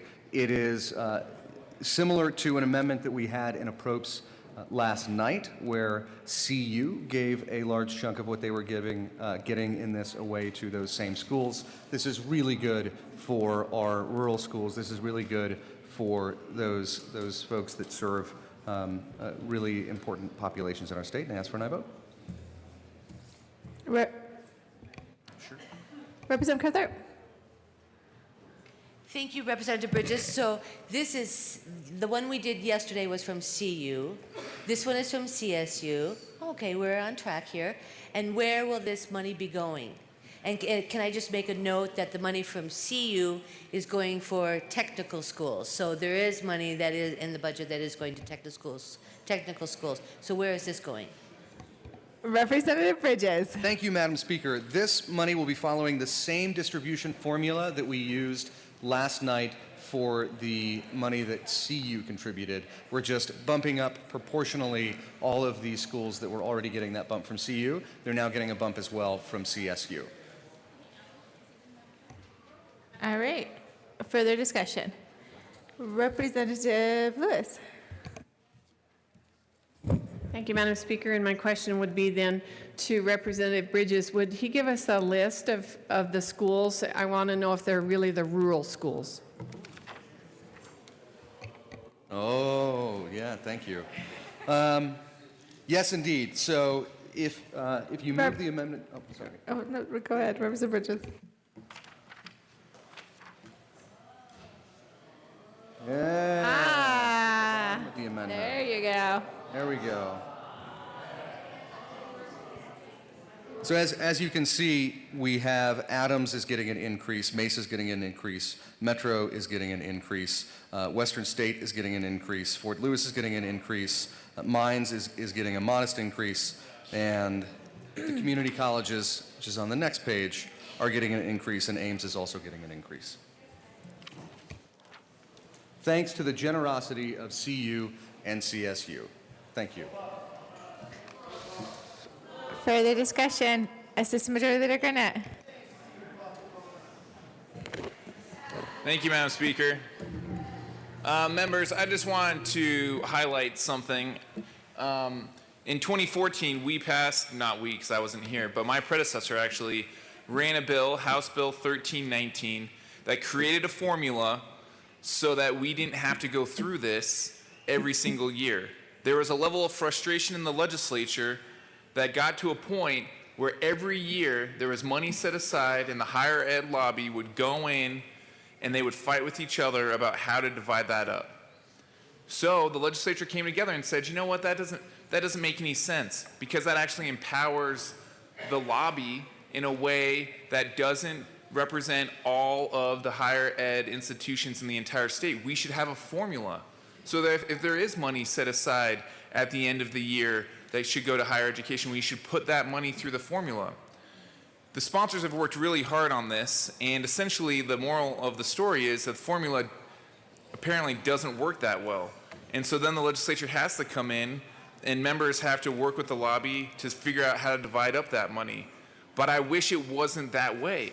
The formula should address these issues so that we don't have to do this on the last day of session, so that you're not looking at an amendment that's splitting up millions of dollars, hundreds of thousands of dollars here and there, and you can feel confident that your values, our values, Colorado's values are represented in the formula, and if there is money set aside, you put it through the formula and it distributes in a way that is fair and equitable to all the higher ed institutions. I think there are some reasons why the higher ed formula doesn't work. One of them is that we don't actually give higher ed enough money for the formula to go and distribute that money equitably across the state. But if we need to make tweaks to the formula, let's come together, let's make those tweaks, because I don't like, at the last day of session, splitting up a big chunk of money to all the higher ed institutions based on conversations that are happening outside of this process. The sponsors have done a really good job of bringing the higher ed lobby together. The fact that I said last night in appropriations that they weren't in appropriations with pitchforks and torches shows how hard the sponsors worked. But I think as we move forward, we should figure out a way to fix the formula so that we don't have to do this, because the formula was created to stop this type of stuff from happening. Representative Rankin. Well, thank you. I think it's important to note that this formula was always meant to be changeable. And the legislature specifically has the responsibility and the authority to change it year to year, point one. Point two, this is one-time money. It's not new money on a continuing basis that would be cranked into some formula. I have wanted this bill to be a list of specific projects oriented to the fact that higher education created a new master plan this year, and that's important. It's important to know that we are refocusing through a new master plan what higher education is supposed to do, including career technical education, more emphasis, more certificates. So what we were hoping this bill would be, and I do think it turned out to be this, was a refocus on priorities on a short-term basis. And going through that process, I think we've learned that we need to make some changes to 1319. And I've talked with the sponsors, and you know, if I'm back and JBC and we're all back, we're committed to actually take what we've learned in this process, put it into the formula, and then make that be a year to year. So I applaud the sponsors. I actually thought this ought to be very targeted on very specific projects. Came out to be a little different, but it's almost that. So it turned out to be a really good solution, and I think will help us redo the formula next year. Thank you. Thank you, Representative Rankin. Further discussion on Senate Bill 262. Amendment L010. All right, let's take a vote on L010. Mr. Randall, please open the machine. And members, please proceed to vote.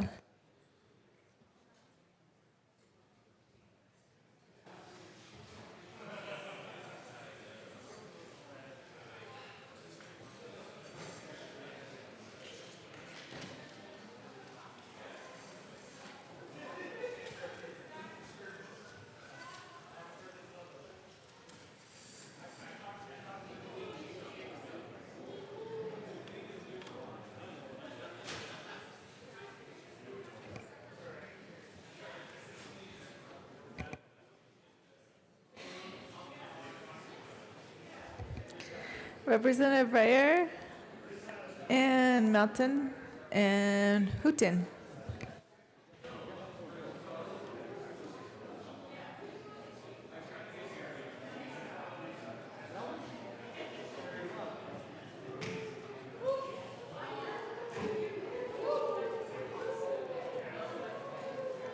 Rep-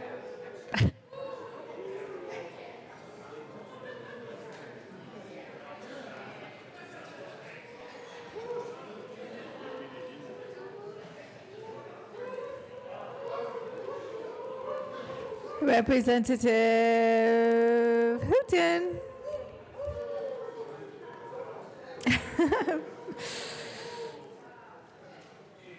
All right, please close the machine.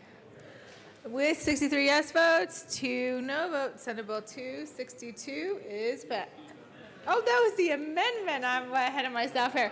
I'm just so excited to get this bill passed. L010 is passed. Representative Jay Becker. You look scared. Thank you, Madam Speaker. I like it when you look scared when you call on me up here.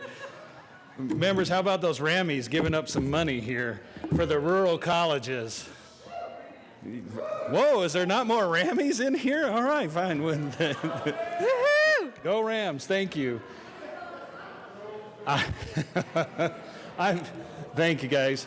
Madam Speaker, I move for the passage of Senate Bill 262 as amended. All right, properly moved on third reading and final passage. Mr. Randall, please open the machine, and members, please proceed to vote.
Please close the machine.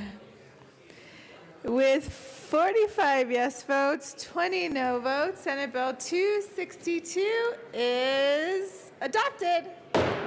Co-sponsors. Co-sponsors. Co-sponsors. Oh, it's on vibrate. It's on vibrate. Co-sponsors. Oh, it was on vibrate. It didn't. I had to restart the timer. Co-sponsors. Oh, this isn't fair. I had it all set I know, for you. it was all You perfect. checked it up. It was perfect.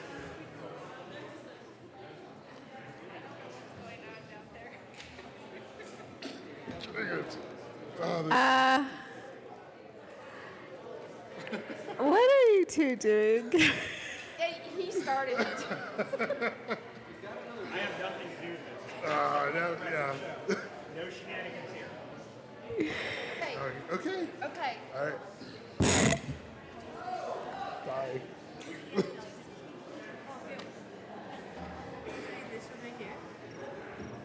Oh, No, it's not doing It's not doing it. Ah. all right. Please close the machine.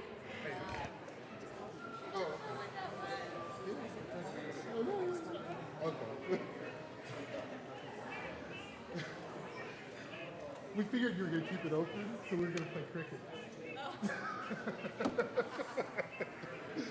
All right, next up. Mr. Randall, please read the title of Senate Bill 242. Senate Bill 242 by Senator Marble, House of Representatives Leonard and Humphrey, concerning the swearing of a public official oath of office. Representative I'm just moving the bell. Everett. Can you just wait one moment? Since every day, this entire session, we waited for you to get to the chamber. Madam Speaker, I'm glad I have that much power, but we both know that's You not the had case. consistent many excuses. Okay, further, Representative Everett. Madam Speaker, I vote no on that statement. You would vote no on that statement. Representative Everett. I move Senate Bill 242 on third reading and final passage. All right, properly moved. Mr. Randall, please. Representative Bridges. Sorry again, everyone. The sponsor and I intended to speak before seconds. We didn't have that opportunity. I asked for permission to run a third reading amendment to this to add swear as an option in addition to affirm or swear by the ever-living God. All right, so it's a request to offer a third reading amendment. Representative Leonard. Thank you, Madam Speaker.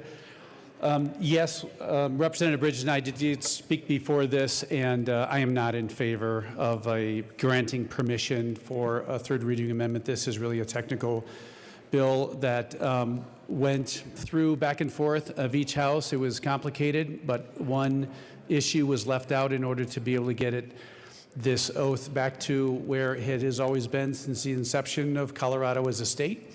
And a third reading amendment on the last day, the 120th day, would give us some logistical problems with the Senate back and forth. And I think it's already been vetted by both sides. And so I think the issue is easily handled as we have it. If there is a statement that needs to be made, it can be made in another year. It's been 142 years so far. So I would just ask for a no vote on permission. All right, so the question before us is permission to offer a third reading amendment. Mr. Randall, please open the machine, and members, please proceed to vote.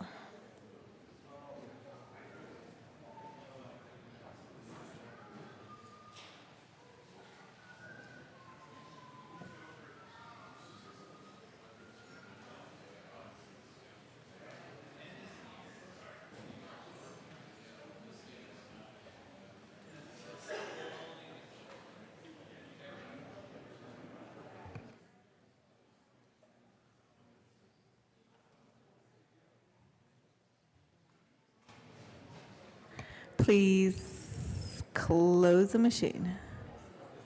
With 35 yes votes, 30 no votes, the request for permission to offer a third reading amendment is adopted. Representative Bridges. Thank you, Madam Speaker. I move L001 and ask that it be displayed. All right, properly moved, and it is displayed. Representative Bridges. Thank you, Madam Speaker. The language swear by the ever-living God is 142 years old. Colorado was a very different state then, a much more Christocentric state.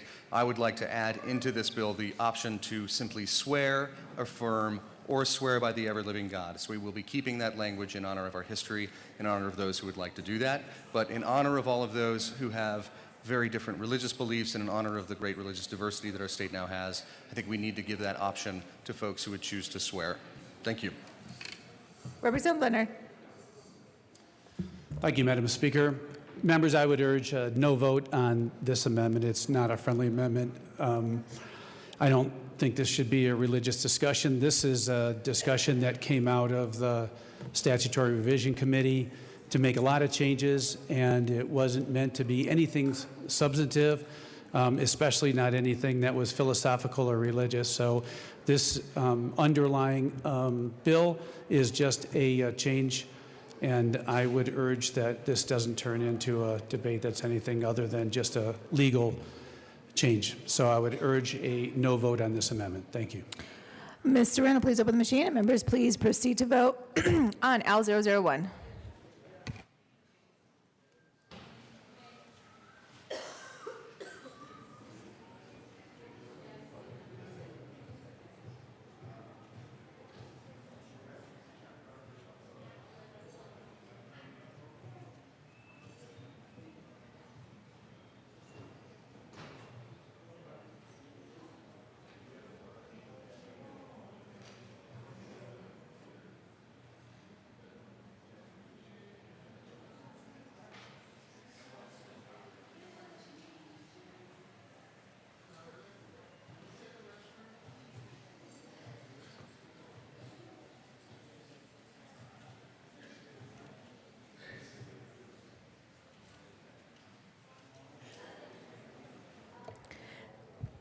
Please close the machine.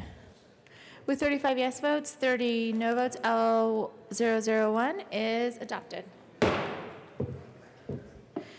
That takes us back to SB 242 as amended. Representative Lundin. Thank you, Madam Speaker. I move Senate Bill 18242 on third reading and final passage as amended. Hey, I could get used to this. Mr. Randall, please open the machine. Oh, Representative Leonard. Further discussion. Thank you, Madam Speaker. This amendment is better than what we have currently in law today, as it does sort of amend it. Obviously, we're doing two kinds of swearing and one kinds of affirming, but I would urge a yes vote on this. Thank you. Mr. Randall, please open the machine, and members, please proceed to vote.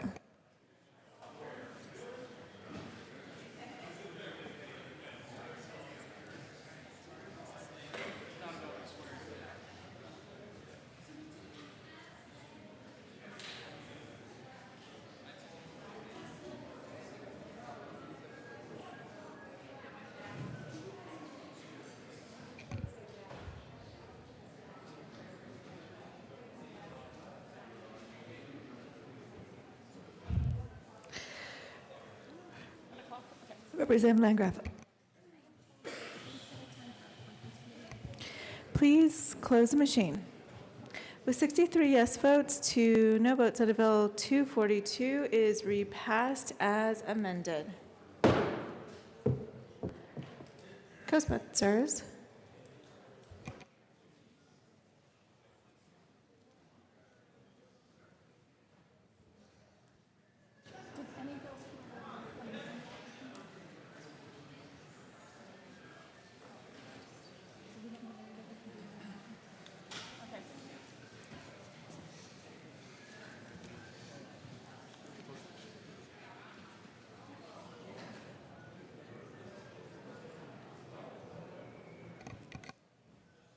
I'll wait till you close the machine.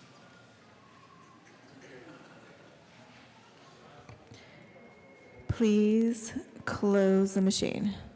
Madam Majority Leader Becker. Thank you, Madam Speaker. So apparently the Senate is napping because we have a whole bunch of bills we're waiting on from them, and they haven't sent them over. I guess their nap time ends soon, hopefully. So in the meantime, we will do consideration of adherence, but the Conference Committee for Senate Bill 200 will meet at 12:30 or shortly thereafter. So with that, I move to proceed out of order for the consideration of adherence. Seeing no objection, we'll proceed out of order for the consideration of adherence. Mr. Randall, please read the title of Senate Bill 42. Senate Bill 42 by Senators Donovan and Crowder, also Representatives Catlin and McLaughlin, concerning the creation of the Agricultural Workforce Development Program in connection therewith making an appropriation. Representative McLaughlin. Thank you, Madam Speaker. Here he is. All right. I move that the House recede from its position on Senate Bill 42. All right, properly moved. Representative Catlin. Thank you, Madam Speaker. It's been an honor and a privilege to serve with you. It's been an honor and privilege to serve with you too. Thank you. Colleagues, what this will do is we offered to put these internships into the Department of Labor and let them manage that. That drew some boos from some of the folks in this chamber. So the Senate is standing by saying they want these apprenticeships and internships to be run out of the Department of Agriculture. And probably that makes a lot of sense to me too, because they know which end of the shovel does the work. Thank you. I would urge a yes vote. All right, Representative McLaughlin.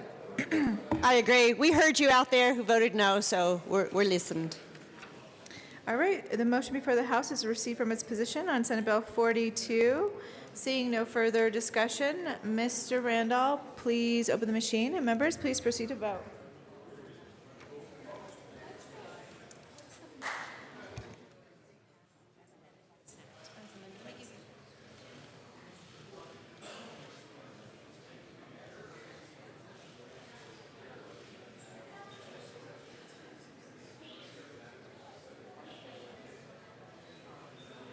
Representative West, Wilson, Williams, Singer, Lundin, Neville, Pabon, Liston, Gray,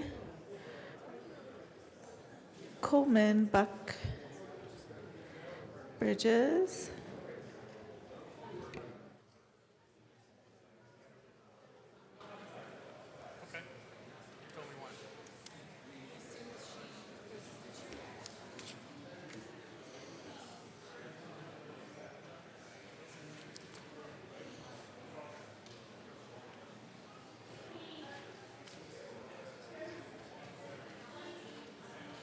Oh. They're saying Lundin, I'm hearing Lee, right? please close the machine. With 59 yes votes, 6 no votes, a motion to recede from the House position is adopted. Representative Lee. Madam Speaker, I move for passage of Senate Bill 42 as amended by the Senate. All right, properly moved. Mr. Randall, please open the machine, and members, please proceed to vote.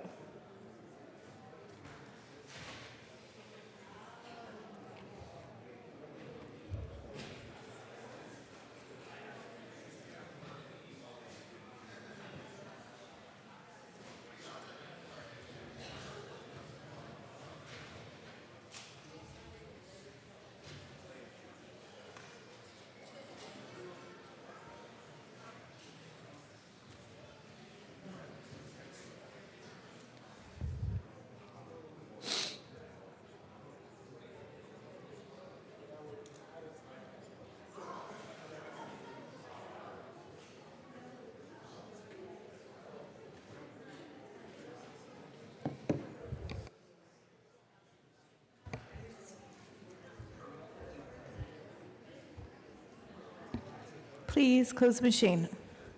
With 50 yes votes, 15 no votes, Senate Bill 42 is repassed as amended by the Senate.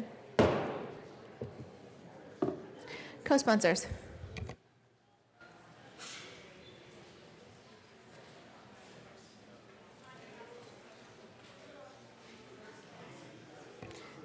Please close the machine.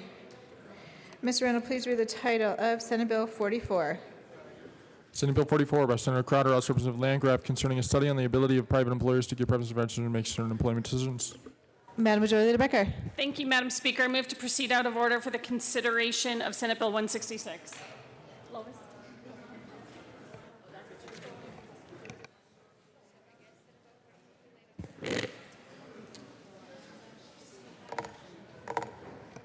Mr. Randall, please read, that motion stands.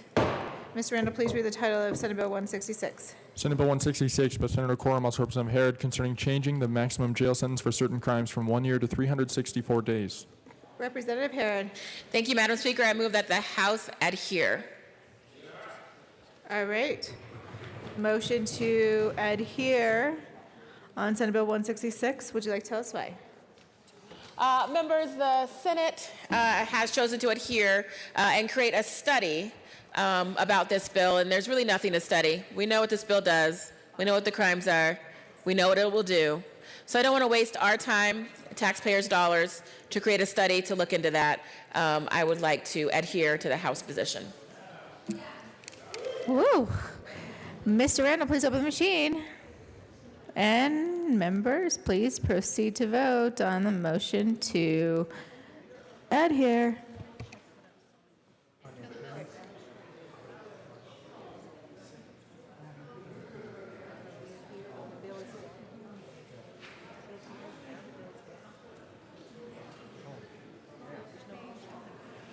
Okay, never mind.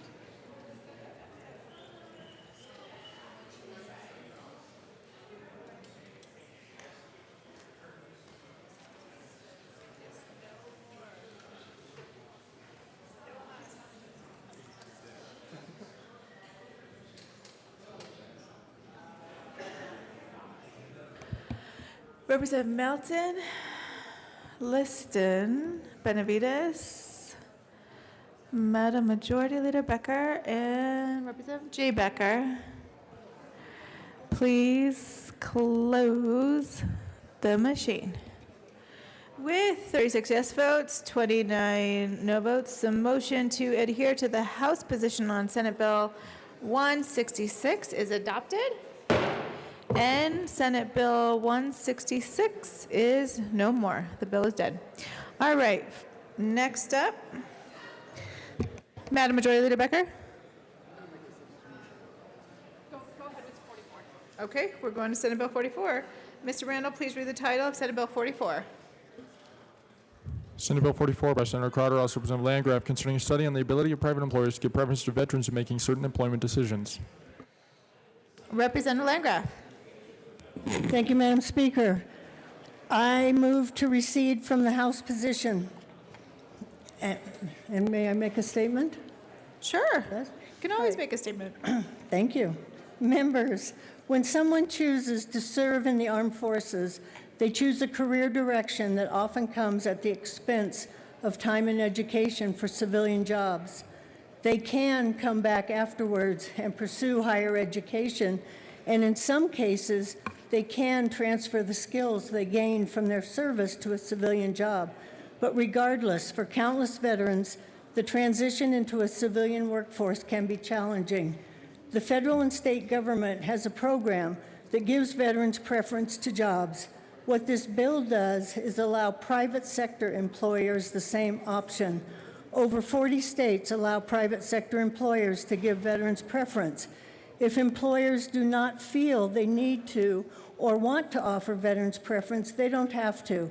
But let's give the employers who do choose to reward veterans for the opportunity cost associated with their serviceability to offer a preference program. There are approximately 400,000 veterans in Colorado. They pay attention to what we do in this chamber, and I can tell you they look at the states that will best accommodate them. They live in all of our districts. They are men and women. They are minorities. And believe me, they all vote. I hope you all do the right thing and vote to support the veterans in Colorado. When the amendment was put on in the House, it drove a $90,000 fiscal note. To me, that is not acceptable to spend $90,000 to study something we already know. All this amendment does is it allows privately held companies, what this bill does, to give veterans preference in their hiring practice. It does not require them to hire a veteran. When two people are equally qualified, it gives them that option. While these individual state laws vary depending on the state, ultimately, they are all designed to protect private employers from discrimination laws when hiring veterans. That's what Senate Bill 44 does. I ask for a yes vote to adhere back to the Senate. Is that the right motion? What? So you're receding. A yes to recede from the House position. Yes. Okay. Vote. Representative Melton. Thank you, Madam Speaker, and I make a substitute motion to form a conference committee on Senate Bill 44. All right, properly moved. Would you like to tell us why? Representative Melton? We have a difference with the Senate, and I do believe that this does still require a study. So in order to work out those differences, I would like a conference committee to be formed. All right, Mr. Randall, please open. Oh, Representative Van Winkle. Thank you, Madam Speaker. I ask for a no vote because I'm not exactly sure what there is to study here. Mr. Randall, please open the machine.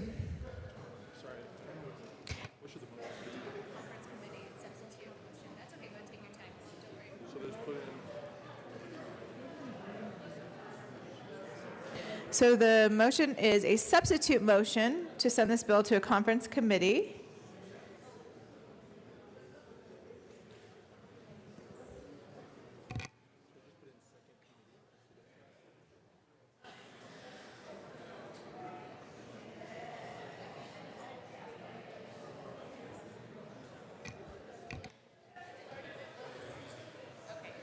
All right, the machine is open.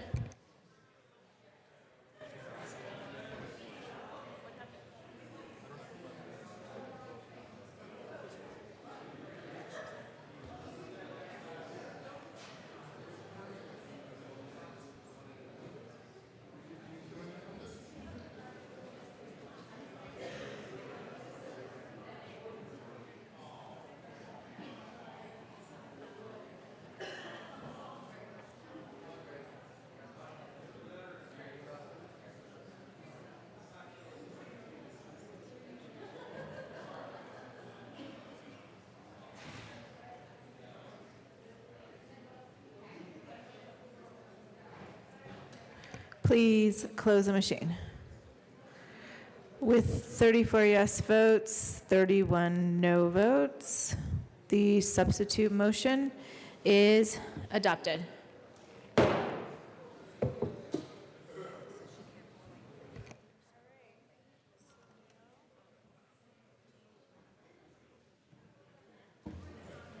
like me and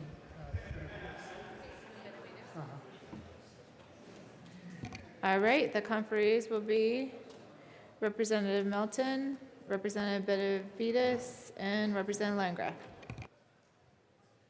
Thank you. All right, Madam Majority Leader Becker. Thank you, Madam Speaker. So the House members, we're going to stand in recess. We're going to have a couple of committees meet. Actually, I have a different idea. Do you want to start some of the tributes? We could do that because we have nothing to do until. Okay. So actually, I'm going to take that back. We're going to start some of the tributes to our. Some call them graduates, some call them retirees. Some call them much smarter than the rest of us who are sticking around. But we're going to start the tributes for the 17 members who are leaving the chamber, and Hummers start at 1:30. So with that, I think Representative Buckner is in charge of our tributes. And I don't know if she has an order, but she's coming down. And we're going to do announcements and introductions while Representative Buckner is coming down. Announcements or introductions. Representative Pabon. Thank you, Madam Speaker. And Senate Bill 259, conferees, we will be meeting at 12:30 or sometime thereafter at some point today. Representative Hamner. Thank you, Madam Speaker, and members of the Joint Budget Committee, members. We are planning to have our conference committee meeting at 1 o'clock at the JBC offices at 1 o'clock for House Bill 1340. Thank you. All right, further announcements or introductions? Further announcements or introductions? Madam Speaker? Yes. Yes. Hello, everyone. I know you are waiting with bated breath for the tributes. And our first tribute is Polly Lawrence, Representative Polly Lawrence. Oh, I know you all are so astute, you listen well, but I just want to remind you that your total tribute should be no longer than 7 minutes. And we have a way to let you know when you're out of time. Awesome. Representative Lawrence. Thank you, Madam Speaker. Members, I didn't ask anyone to come down and speak for me because what I want to do is thank the people of House District. Representative Lawrence. Thank you, Madam Speaker. I will start over. Hopefully they're restarting the timer. I didn't ask anyone to come down and speak for me because what I want to do is thank the people of House District 39 for the honor of representing them for the past 6 years. This has been one of the most interesting and oftentimes very entertaining jobs that I've ever had. And we haven't always gotten along. And I put that on me a lot of times. I can dig in my heels, and I know that. But this institution is so much bigger than any of us individually. And I think sometimes it's really easy to forget that. Being a member of the state legislature is an honor and a privilege and something that we all worked really hard for, and something that I think we all take very seriously and do our best to represent our districts. I know that's what I always tried to do, and what I tried to pass along to folks who are coming in or thinking about running for office. Vote your district first. Get to know your district. Know what's important to them. That is your first priority in this building. It's not to your party. It's to the people that you represent. And I hope I've done that in the 6 years I've been here. So, thank you. Thank you, Representative Lawrence, for your service.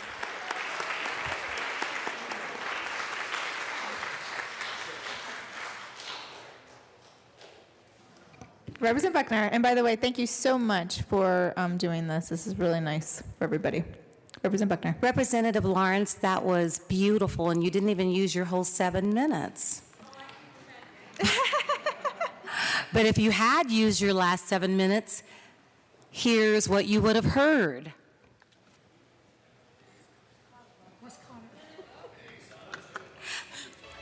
Silence is really good.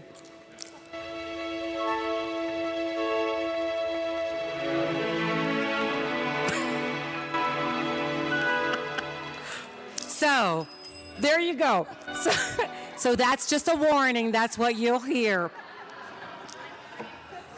Just like the Grammy Awards. That's right, just like the Grammys. Thanks very much for that idea. Our next person will be Representative Paul Lundeen. Come on down. Representative Lundeen. Thank you, Madam Speaker, and thank you, Representative Buckner. I appreciate this very much. And I haven't asked anyone to speak on my behalf either. I would simply like to say it has been an honor to serve. This is a very important institution. Obviously, we all know that, and I'm not going to preach at you about that. At times, it has been very, very challenging, and I think this session in particular, even though I've only served 4 years, of the 4 years, this particular session, the second half of the 71st Regular General Assembly, was very, very challenging in many, many ways. And in those moments of challenge, truly that is when we figure out how to rise to our best, how to walk through the challenges, how to connect to the other people around us. And as I did that this session, I developed a profound sense of gratitude to any number of people. I think we are all, 5 years from today, the same people we would be, except for the books we read, the places we visit, and the people and ideas that we engage with and interact with.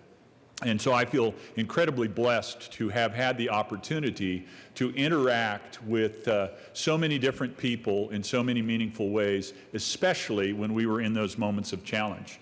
I look around the chamber and I think of the sergeants, Jim and John and Denny and Stephen and Mike and Leon, and just the fact that they are always there, always helpful, always friendly, and when the moment is challenging, they seem to provide an ability to just buck us up as members who are seeking to do the work of the people. I think of the chief clerk, Marilyn Edens, and Robin, and that team. They are so stable and so steady and so important and so institutional in the sense of the beauty and honor and wonder of this institution, because they, especially Marilyn, have been here longer than most of us, and they need to stay forever and ever. Amen. Yes. Because that is part of the beauty of this institution. I think of all the folks down in OLLS who take the insane, crazy, lame ideas that somebody like me would show up with and turn them into intelligible policy ideas and law. The folks in Ledge Council to give us the support and encouragement to again, here's a hypothesis, help me prove it or disprove it, and they help us do the research to do that. I would acknowledge my aide and the aides I've had the opportunity to work with over the years. And then I pause here to speak to the folks that have had probably the most profound effect on my life, and that is my colleagues. The 64 other members, elected members of this body. It has been truly an honor to serve with you. I have learned much from each and every one of you, and I am grateful for that. I am convicted and convinced that I will be a different person today because of the interactions I've had with you over these last number of months and years, and I will be a different person 5 years from today by the benefit and the good offices of who you are and what you have done to speak into my life. And then I turn to the real reason we're here, and that's the constituents, the folks who gave up the most significant, and I hope the Band of Brothers theme is not ready to play quite yet, the folks who gave up one of the most important things you can give up, and that is the franchise, a piece of who they are to an individual like me that says, go now, therefore, and represent me, the constituents, the folks from our district. I thank them. I am honored, deeply honored, that they have chosen to send me here for 2 General Assemblies. I do not take that lightly. I'm grateful for that. The mantle of leadership that they have bestowed upon me is heavy, and I am grateful that I have been able to carry that mantle of leadership with the support of my good colleagues. Thank you very much for all that you have meant to me and will continue to mean to me. Thank you very much.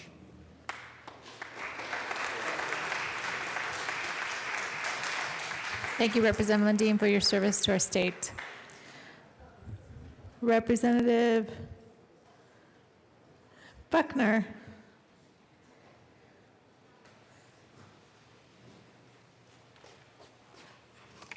Thank you. No one is using, I am just so impressed we haven't had to play the music. But I think we should play the music again so they can hear it.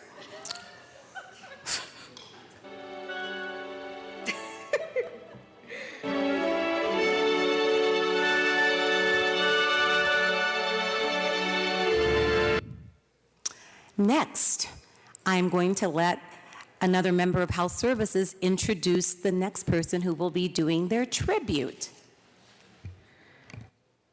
Representative Singh.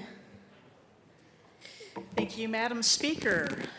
And now, I would like you to give it up for the Honorable Representative Paul Rosenthal. Woo!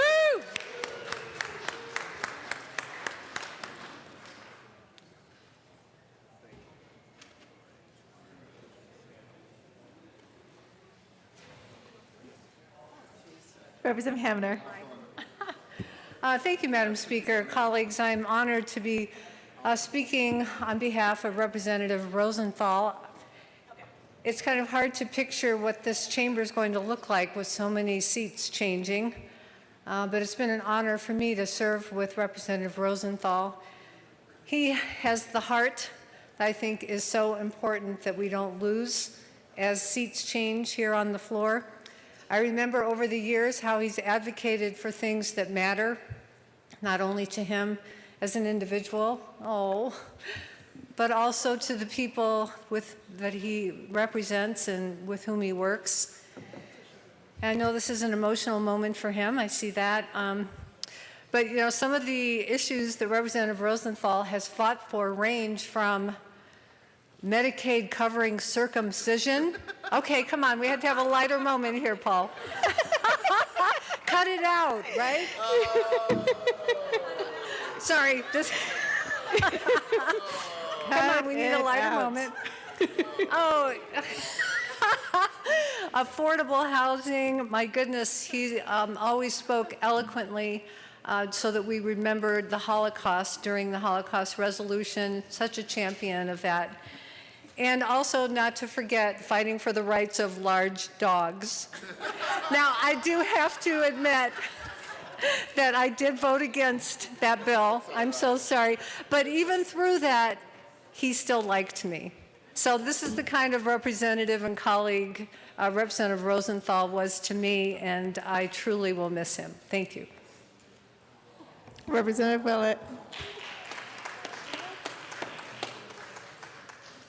Thank you, Madam Speaker. I'm honored to have been asked to get up and say a little introduction and thank you to Paul.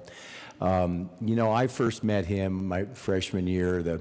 Some of you have been to the Grand Junction Chamber of Commerce annual dinner, and they used to have it in the basement of the broker, and this guy'd show up, and I'm like, what's he doing here? You know, this interloper. And as I got to know him, though, it wasn't just a free meal. He really cares about people from all over the state, and he's been over to Palisade, and he likes wine, and so I kind of warmed to him over time. Then I'd hear him talk. I said, you know, that guy's really genuine. And we were walking back from some event a couple of years ago, and I said, you know, Paul, it's really nice that you really do care about the West Slope, and you come over. And he said, yeah, I love coming to Palisade. I'm going to come over and see you. And then he said, we ought to do something with wine. And next thing you know, we're talking to Dickie Lee, and we ended up putting together, I think mostly because of his drive, that nice event we had out here on the deck with Palisade wine and peaches and Delta jerky, and it was so nice to host that with him. And it's a good man right there, and I'm honored to second the farewell. Thank you.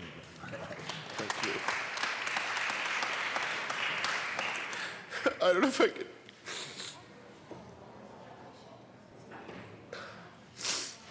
How much time do I have left?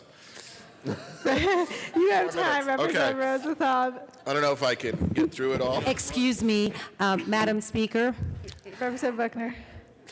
We're sympathetic, but we're sticking to the schedule. Okay. That's okay. But, I'm not. You know, Representative Sain said that I should probably come up and hug you. All right. Thank you. I appreciate that. You know, members. Representative Rosenthal. Thank you. It's been a great honor. Mostly a pleasure to serve with you, some more than others. But as I leave this building, I'll always know I did my best.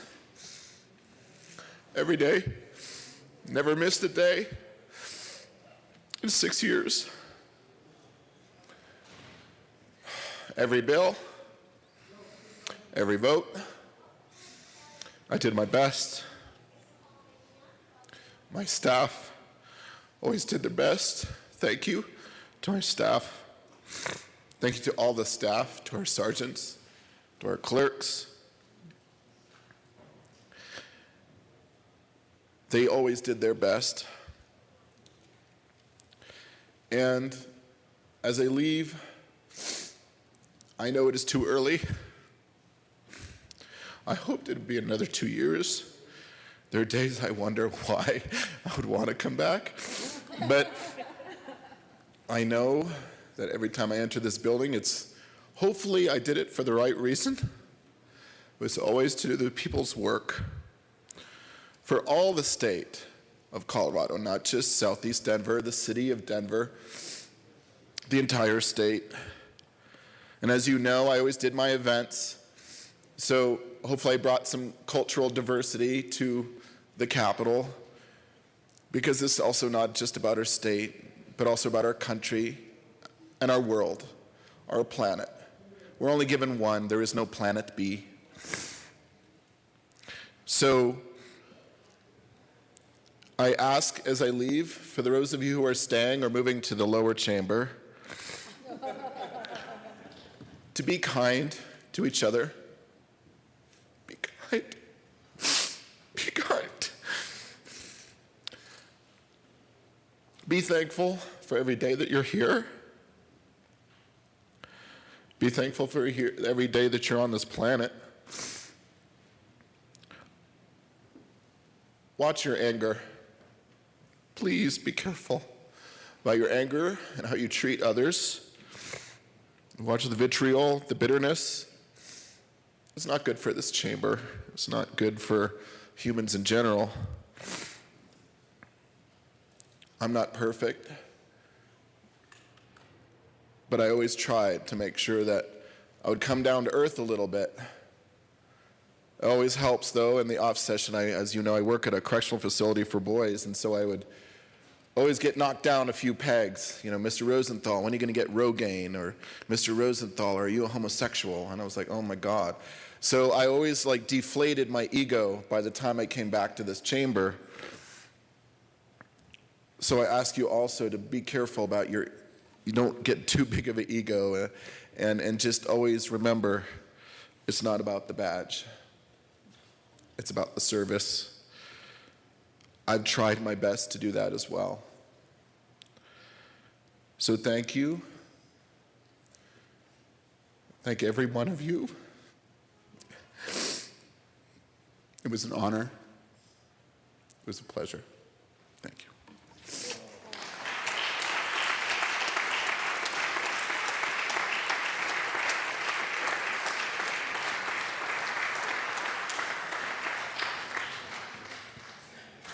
Thank you, Representative Rosenthal. It's been an honor to serve with you. Representative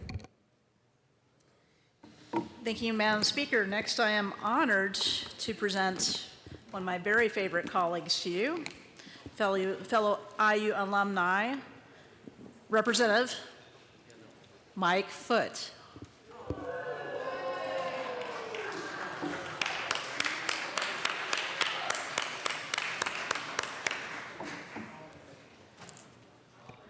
Representative Singer.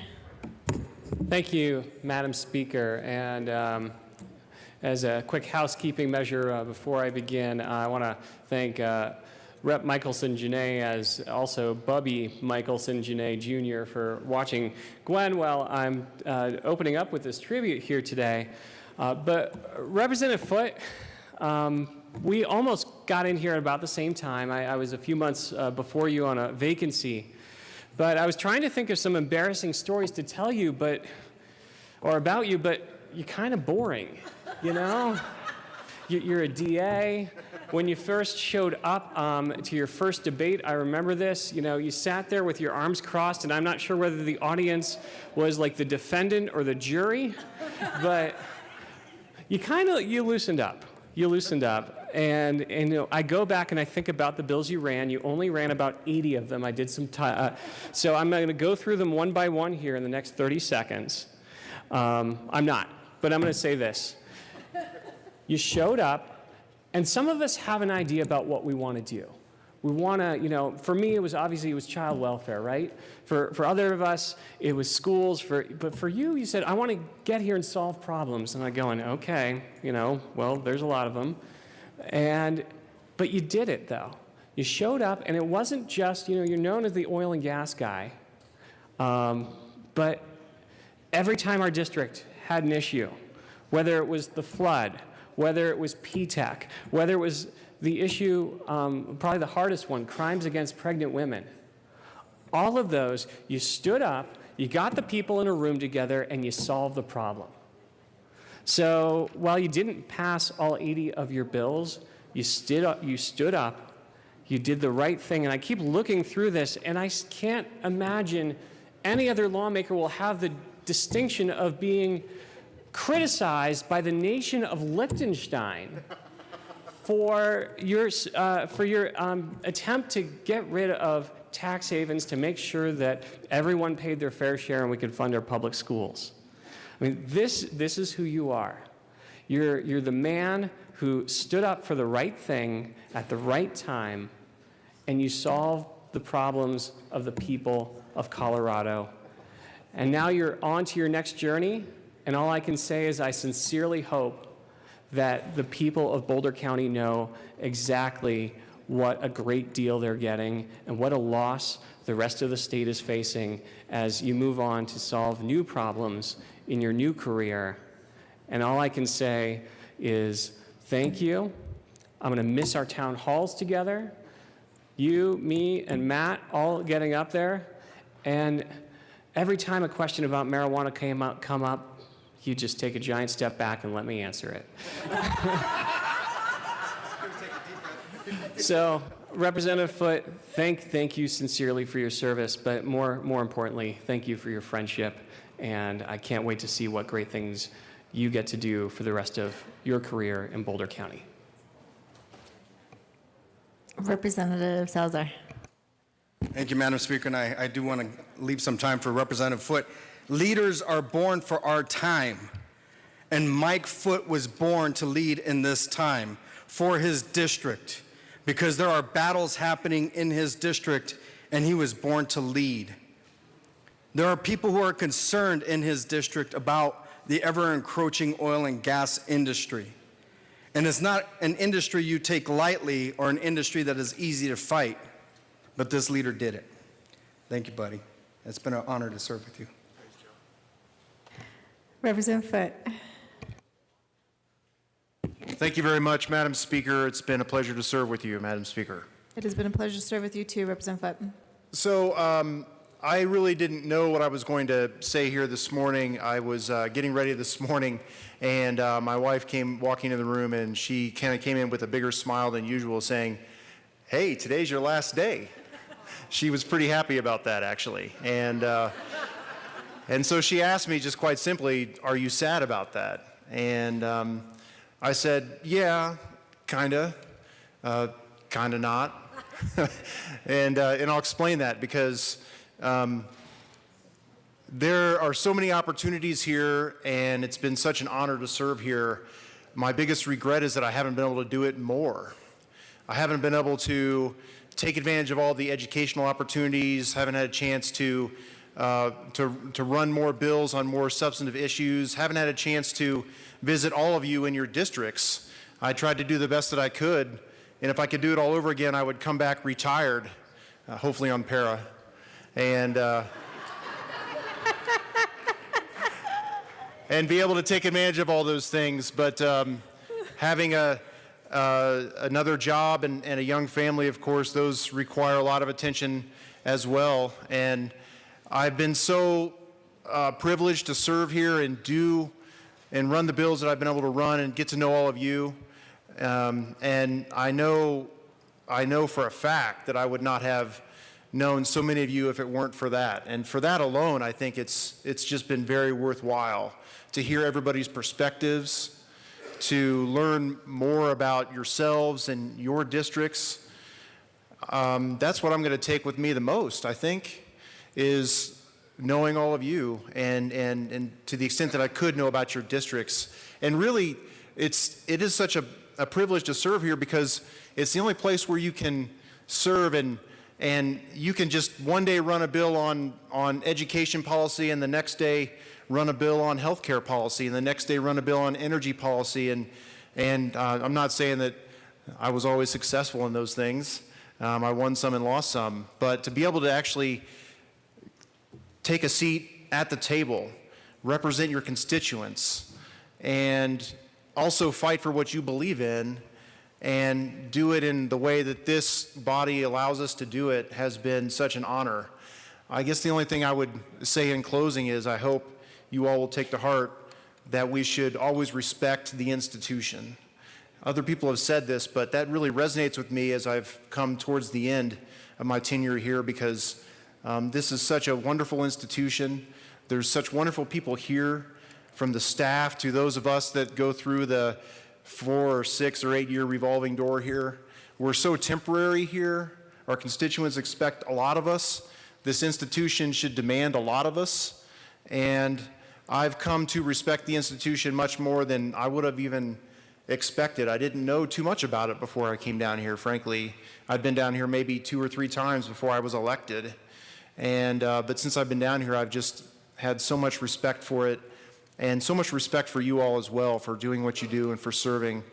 And I hope you will continue that tradition. And the best part about being a legislator, in my opinion, is learning new things, learning about each other, and as Jonathan said, trying to solve problems together. So thank you again. It's been an honor, and hope to say a few words to all of you before it's all said and done tonight at Sine Die. But thank you. Perfect timing. Perfect timing.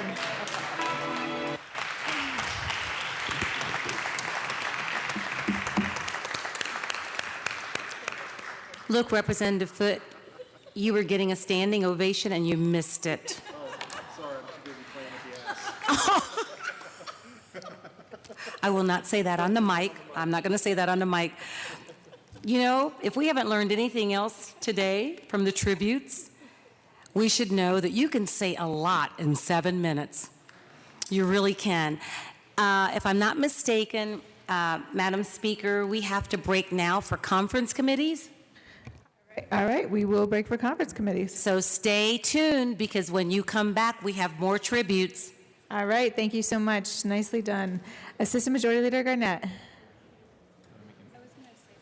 Thank you, Madam Speaker. I think Representative Pedersen is going to ask the Education Committee to go outside for a picture. Is that right? And I move the House stand in recess until later today. All right, the House will stand in recess until later today. Education members, come meet me on the balcony for a picture, please. Hummers begin at 1:30. Promptly at 1:30.